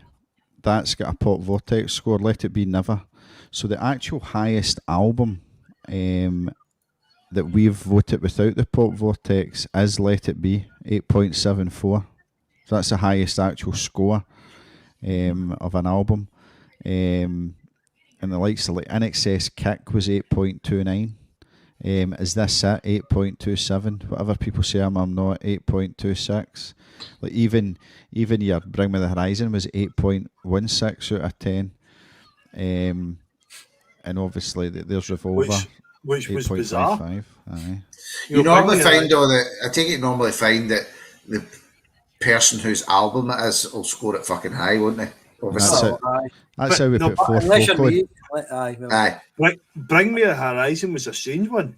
Unless you're Andy, he goes, I fucking love that tune, that's a 6. Oh, he doesn't do that now. He doesn't do Does he that. No. But Scott, I was Andy early days, wasn't it? I was the first few. Scott, Bring Me the Horizon's a strange one, isn't it, Scott? Because it was more production that it won rather than anything else. Yeah. Because it's a heavy album. I've really been enjoying these fruity drinks from the 90s as well. I seen you went very 90s earlier. You had a bottle of Bucky, didn't you? I've got another one there as well. I'm in Desperado. Scott, what are you on tonight? I'm just about to get my press cricket I'll be club. wrapping it up. I'll be wrapping it up. soon, all of 5 them. pints. Drink 10 5 pints of pints water. delivered to your door for a tenner. Delivered to your door. Pints. I wouldn't Pints show of you. what? Watch. Hold on. I need to see this. Hold on. 5 Well, pints for a tenner? cricket club are Chris Miller's doing it. Oh, he's doing like cocktails and all that as well. Oh, hold on a minute. I'm going up there on Saturday. Can I just shout out, because I've had a few meals for this place. Brilliant. Gilly do. Amazing. Phenomenal. Do you know what I had? I had an Indian, a set meal, Indian from, what's it called? Just over the bridge, the bottom of the town, to the Black Bull. Three Idiots. The Three Idiots. No, their one. The wee, But River Cottage. aye. River Cottage Indian. You get 5 of them. Strange, I know. Skimmer, I was like, no, I'm not getting an Indian for there. And she was like, no, it's meant to be really good. And it was fucking really good. Really good. No need to get that much. River Cottage set meal for 2. Scott, shout out to whoever you want now, because are you getting to the cricket club or Eh? you getting to the cricket? I'm again back to the cricket club, Andy. I shout out for the pints. So right, get the River Cottage Indian. I was just promoting the Oh, River hey, look at Cottage that. Indian. Need to get yourself one of those blade machines. It's the best and worst thing I've bought. Best and worst. You just be prepared to put 2 stone on when you get one. You know what I mean? Well, it's saying that my mate's got one. I put my nuts in a there's Jamesy saying he'd put his nut. Jamesy boy, if and you're just talking about putting weight on. I've put a power of weight on, and I think it's because a lot of the midweek bottles of bucky that I've consumed streaming and playing video games with my mates, not just drinking bucky. What did James say? Put his nuts in a vice for what? I bought a tonic. Oh, because he's in Canada. And I've learned. Do you know what I've learned in my old Because you age? can't sell caffeinated alcohol. I've learned in my old age. Don't buy a bottle of Buckfast. Do not buy. It's cheaper, but don't buy a bottle of Buckfast. Buy 2 half bottles. Chill them, and it's the enjoyment's so much better. Can we start a GoFundMe page for get James and get it shipped to Canada from? I prefer El Dorado, to be honest with you. But anyway. Do you know, Skimmer? See when lockdown was bad at the beginning, and they run out of Buckfast, I went and bought a bottle of. It's like red cola. It was fucking rotten. Rotten. Like, I know I mentioned the Gilly do, right? And Craig's back on. He'll be slavered tomorrow if you go to the van. And Andy's hanging out for the Gilly do slider box. That's exactly what I'm going for, the board. I'm not going to deny it. Where is the van tomorrow, Craig? Tell the viewers. Scott, where's the van tomorrow? You're in mute. Freshman Cricket Club. The van sits in the cricket club, aye. Aye. Why is it not Iceland anyway? That's round the corner from my house. You see- Okay, how do I What's search that? you on Twitch? What do I search for on Sorry? Twitch? What do I search for on Twitch to get you? Ball-bag. Just put ball-bag in the search bar. RK0S. What, are you talking about the podcast? Aye. This is the thing. This is what I was wanting to speak to you about, because we need to move format, because I was running the podcast through my personal Twitch file. It's not working, man. It's not very accessible for people to watch as well. But RKA0. RKA0S. I think Let's it is anyway, isn't it? Just run it through Facebook, YouTube. I'm going to change it. We're going to change it up. I'm going to work on it, work on the page, and we'll reboot it. I mean, I've listened to the podcast. Fantastic, by the way, great. It's like do you know what? Me, Jimmy, and we just obviously we're very like-minded in video. We play in the same group. Our friends every night, and we game. And Corey, we're all very differently kind of opinionated as well. So that's how it kind of works, because we've all got our own different views on movies, TV. I mean, not so Video much games. not so much in the podcast, but on your live stream when you All were doing right. it with Corey and that's been on. And Aye, obviously he was on the night. Aye. just in your chat, we've been talking and things like that, and on Twitch. And the guys are brand new. It's a good group we're in. We're obviously heavy fucking right into it. It's hobbies in it. It's what you're into, and we're kind of right into our video games, and that's there. He's always right. Aye, he is always right. They can't scat. It's one of the. I like to think I know everything, but he's one of these bastards that actually does know everything. So he starts speaking, and I just kind of take a back seat. But it's great. It's great. The streaming was going well, but I kind of pulled away from it there. But we'll get back into it, and I hope you do, because I loved it. I mean, even though like it's not games that I would play. Well, the Demon's Souls fucking carry on was a good laugh. That was good. I think if you get the right games, it works. But it was good. But we'll go. But what we're working on now, me, James, and Corey, is we've got this podcast. It's Bird for the Mos Eisley Cantina. It's a Star Wars reference, obviously, because we're nerds. And but we just cover up. It's not just about Star Wars or anything like that. It's just we just talk basically about everything that we've been watching, talking about. It's just it's three pals just chatting shit, basically. We're at the point. If you watch the first episode of Captain Falcon and that, and I did. I did. I enjoyed it. I've got one to watch. As soon as I get off this, I'm putting that on. I'm on to Black Panther. I'm on to Black Panther when the. Are you still on that journey, Scott? Because I remember you messaged me at the beginning there asking you asked me the kind of chronological way to watch it. I loved Age of Ultron. What did you think of Age of Ultron? I loved it. I did. Brilliant. I liked it. It gets stick. Ultron was one of my favourites. I've not seen there isn't a bad film in that series, really, is there? No, they're brilliant. Disney, it's fucking Disney. They're demons. They're not even human. They know how to manipulate the brain, and that's what Disney do. And they've got it so right. Scott, are you still in the main story of Marvel yet? That you've not got into the next phase? No, I'm still in the main. I'm just going chronological order. So my next one's Black Panther. I've just watched Civil War. Is it Civil War?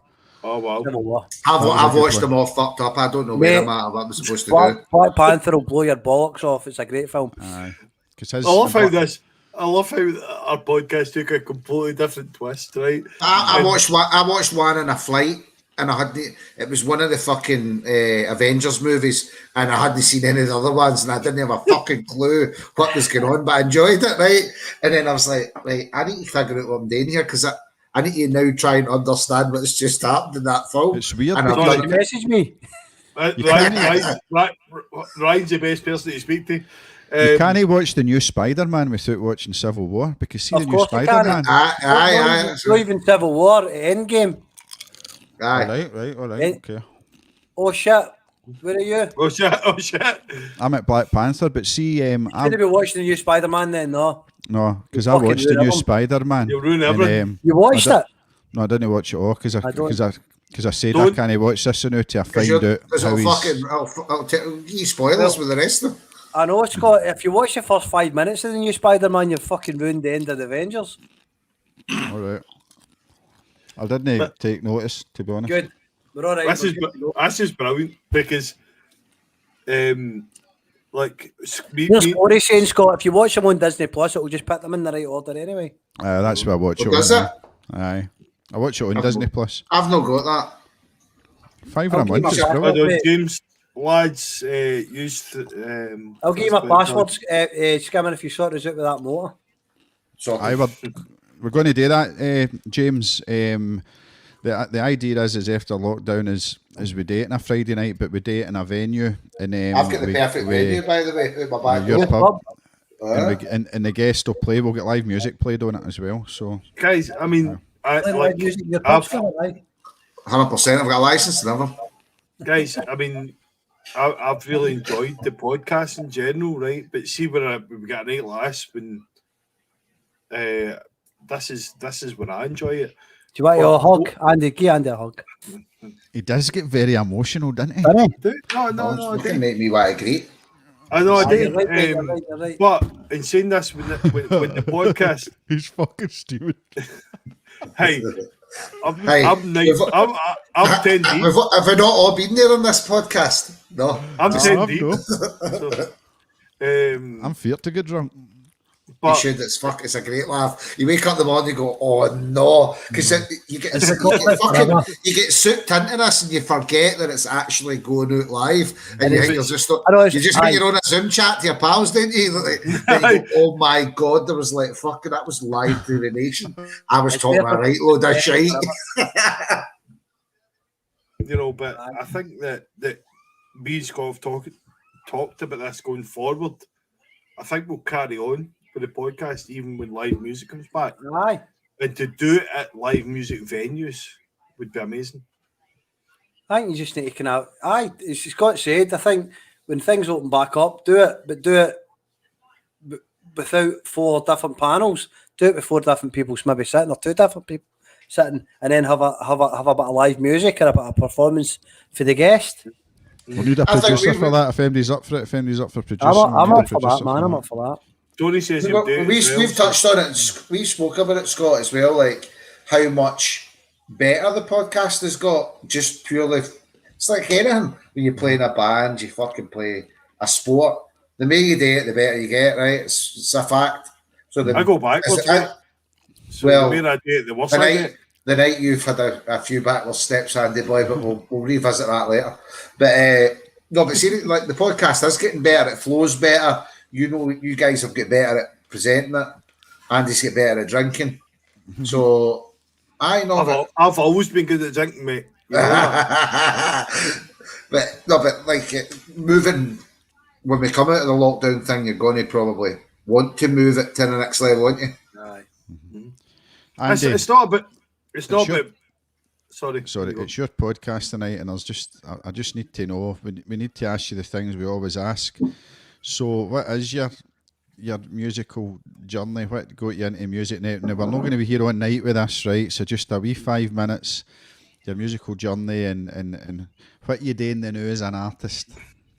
What am I doing? Well, we all know what we're doing the news artists. Fuck all, because nobody can do it.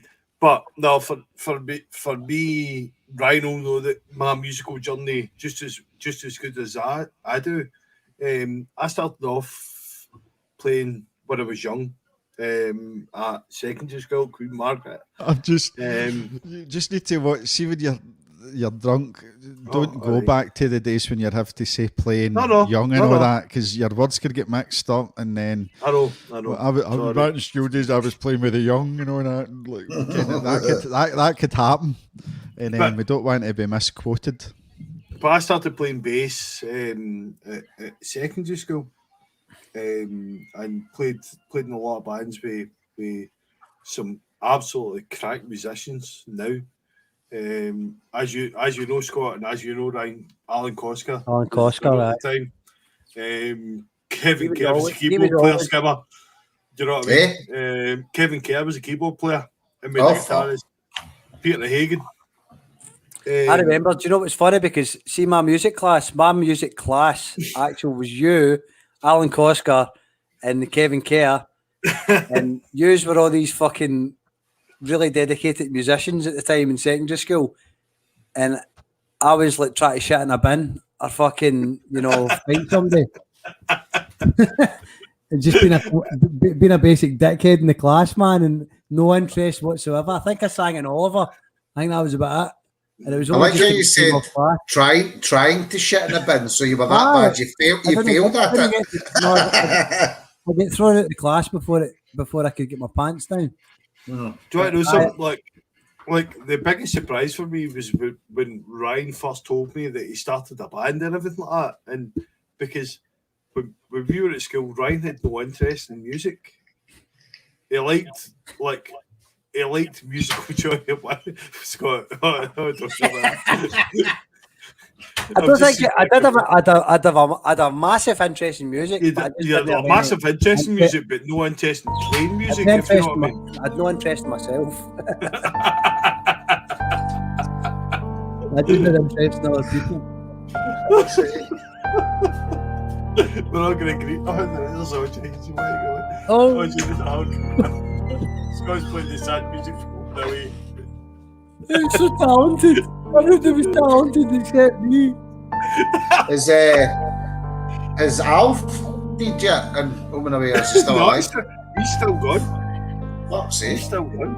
I know. The alien Alf. Mm. But I Alf can go Gardner. So I can go even further back, and we talked about this in a previous podcast. You can't go further back. You'll be spunk. You just said you were. No. You can't go further back. I than you remember start music. Ryan tried to punt his own magazine that he drew at primary school. Aye. Remember No, that? this is the thing. My talents lay in other areas. Mine was swindling folk at Skimmer, and later I found out there's a top salesman there. But what I done was I made very very low standard comic books, very bad art, and printed them, and then used a sales pitch. But each comic was 5 pence. But what I'd done was that you got a free water balloon with it. Water balloon. Commercial success. Yeah, I had to pay. Like, you obviously had to spend, speculate to accumulate. And I did. I bought a packet of water balloons, and I put a water balloon in every single comic I sold, which was probably about 8 or 9. Done all right. That was my entrepreneur. I don't know how Andy's trying to play me up here because I'm not. It was a failure. This guy was learning music and that, and I was trying to sell comics. Andy, why the bass? What made you fall in love with the bass? Because they had the least strings. I move on, man. We're talking about me. Why are we talking about me? You're fucking right. This is your life, Andy. This is your life.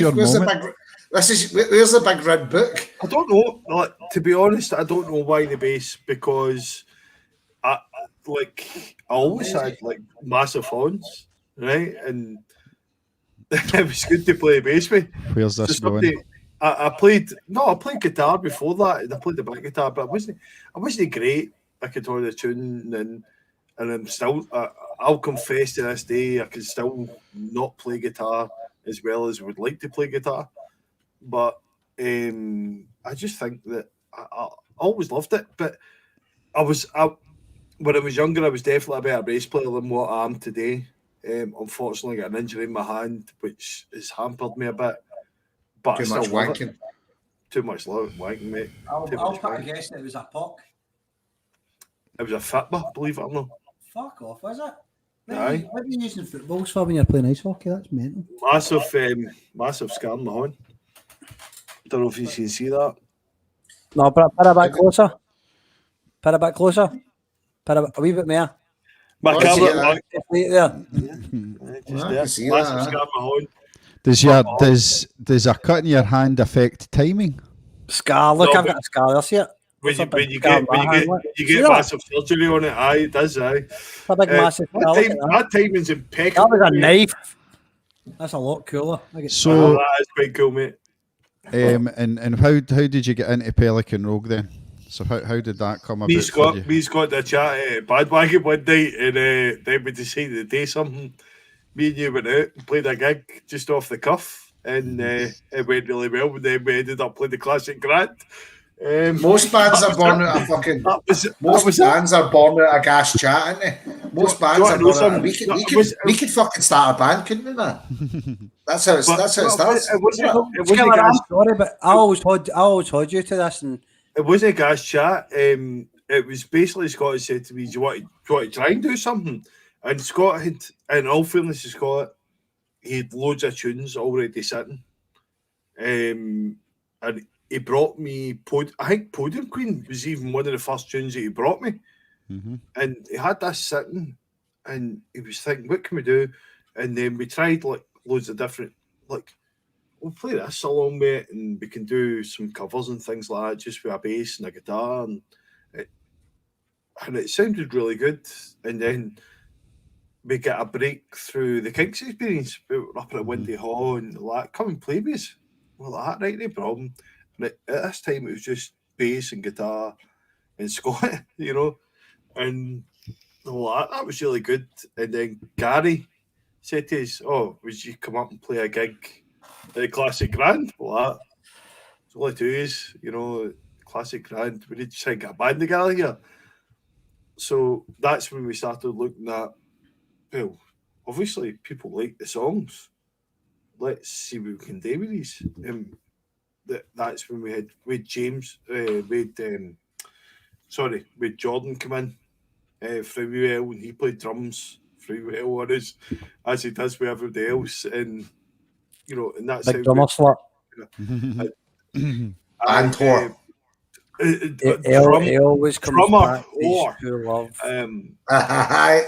His first love. Groomer. He always comes back to his groomer.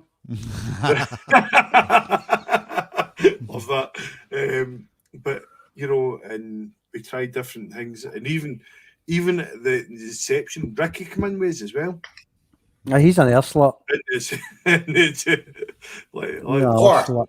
Let's not go there. I meant musically. His wife came Right, but he came in at the beginning, and we laid some ideas down for the tracks that Scott had, and then it just kind of grew arms and legs. Tony's band unfortunately failed. But they didn't fail because they were doing really well. Saying your son's band failed. No, they didn't. That was the problem. They just kind of grew apart. And I said, Glenn's not doing anything, even though he's a young guy. But he was really, really talented. I thought, let's ask him if he wants to come down for a jam. And he came down for a jam, and he was brilliant. And then through Jackie, knew Adrian, who was a drummer, come down for a jam, and that was history at the end of the day. What's been your favourite gig, Andy, that you've played? Definitely Cavern, mate. For me, the front stage at the Cavern was one of my has been amazing for me. Not just that I had family that I don't spend a lot of time with, you know, normally being there and being brought up on in Liverpool. But for me, it was tremendous, because you look down the stage and all you could see was heads as far as you could see. And there was a guy, honestly. That sounds horrific. There was a murder scene. Decapitated heads. The stage sits We played the vet and they were all sleeping. the stage sits that high They had their up. sleeping bags up to their neck. But honestly, like, Ryan, it was bizarre, like, because there was a guy standing in front of the stage with a full suit on. Like, full, like, probably Was it Hugo Craig- was Boss suit, like, proper business, like. That I was going to say. that was I was Scotch going to say. sheriff Was it, officers for me. I was going to say, was it Craig McGinn? But then you said it was Hugo Boss. It couldn't have been him. Right. But then he come up to us after the gig and says, that was amazing. But he never moved the entire gig. Do you know what I mean? He stood at the front of the stage and was there. And So he didn't look like he enjoyed it, but he did. But he did, aye. You know, and he come up after the gig and he said, no, that was brilliant, guys. You know. What did you say? You might have. What did you say? Aye, cheers, mate. You might have fucking shown it. Because I flung his hair at least, you know. You're good at that, Skimmer. When somebody's not enjoying it, you call them out. I just call them out. I don't give a fuck. See, I'm up there. They want to fucking move. Like, why are you all standing at the back? Fucking move forward. There's a big gap. What's your favourite tune to play, Andy, when you're playing live? What's your favourite? What one do you look forward to out the Pelikan Rogue songs or covers that we do? What do you look forward to playing? Podium Queen's definitely for me. Is it? Aye. That's one of my favourites. I remember, was it a gig? We play a gig somewhere, or was it in the studio? I heard that when you feel the pain when you first go. Man. Feel the pain's a fucking absolute certified. Did we play a gig? Something? No, it was a gig. What gig was it? Remember when we were talking about what you should name it, and Pav was going, "Call it Thumb It In." Oh, that's Lie to Me. That's right. Aye. No, it wasn't. It was Feel. Or was that Lie to Me? Lie to Me. Aye, that was. Well, they played What's that. me? Lie to Me. That. Aye, so it was. You're right enough. Why for lost Ryan? It's his internet connection. his internet connection. It's just No, I come think up. we've still got the audio, but we've just still got his video. You still hear me? I can I can still yeah. hear, but with the video. Oh, my phone's died. Oh, that's what it is. Fucking hell. That's been a long time, man. My phone was... It must burn a lot of battery, Well, to be fair, it's been on for 3.5 hours nearly.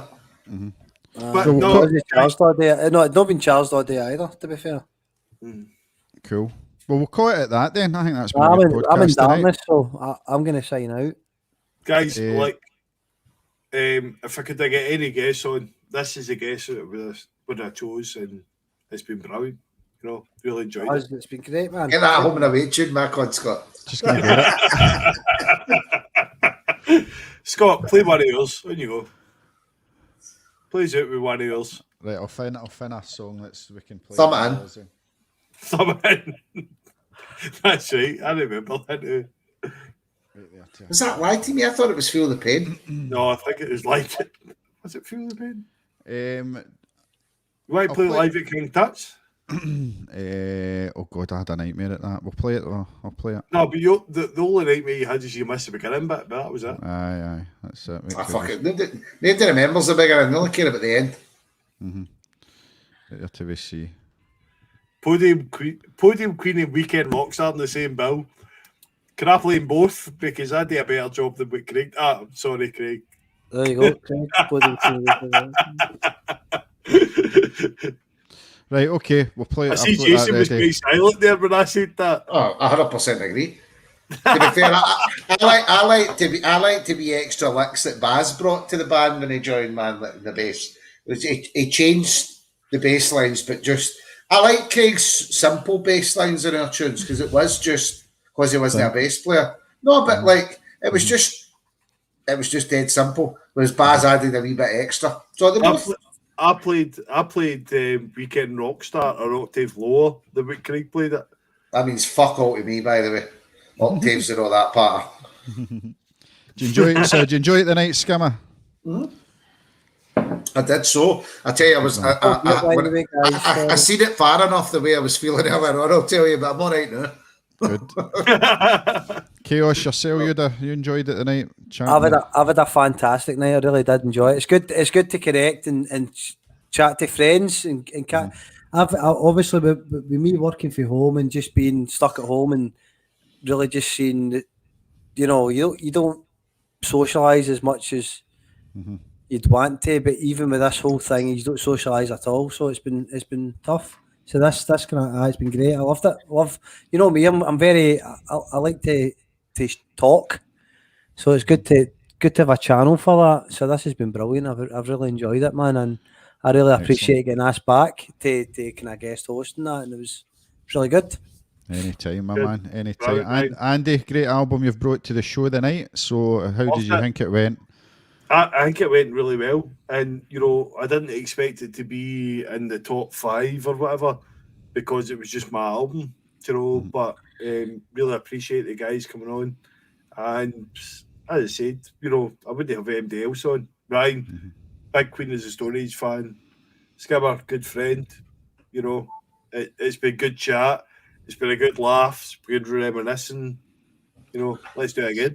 Excellent, and we'll have a good time when this is all by. We'll get together and we'll do that gig, which we said. So thanks again. Thanks again to Chaos. Thanks again to Skimmer. Absolute brilliant guests once again. And Andy, great album. So we'll play out Andy's request at the Pelikan Rogue live at King Tut's, singing the tune "Know Your Name," the oldest Pelikan Rogue song, the first ever song I wrote, called "Know Your Name." Is it? And this is the first ever tune I wrote. And we played it at King Tut's. A bit different now, but here we go. Thanks again, guys, for watching, and I'll get Cheers, this man. ready to play. Good night. Cheers, Ryan. Peace.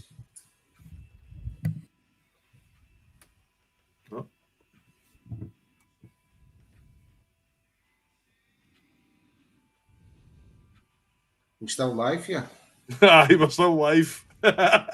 Just smile and wave. Hey. Say goodbye, Mr. Chips. He's waving.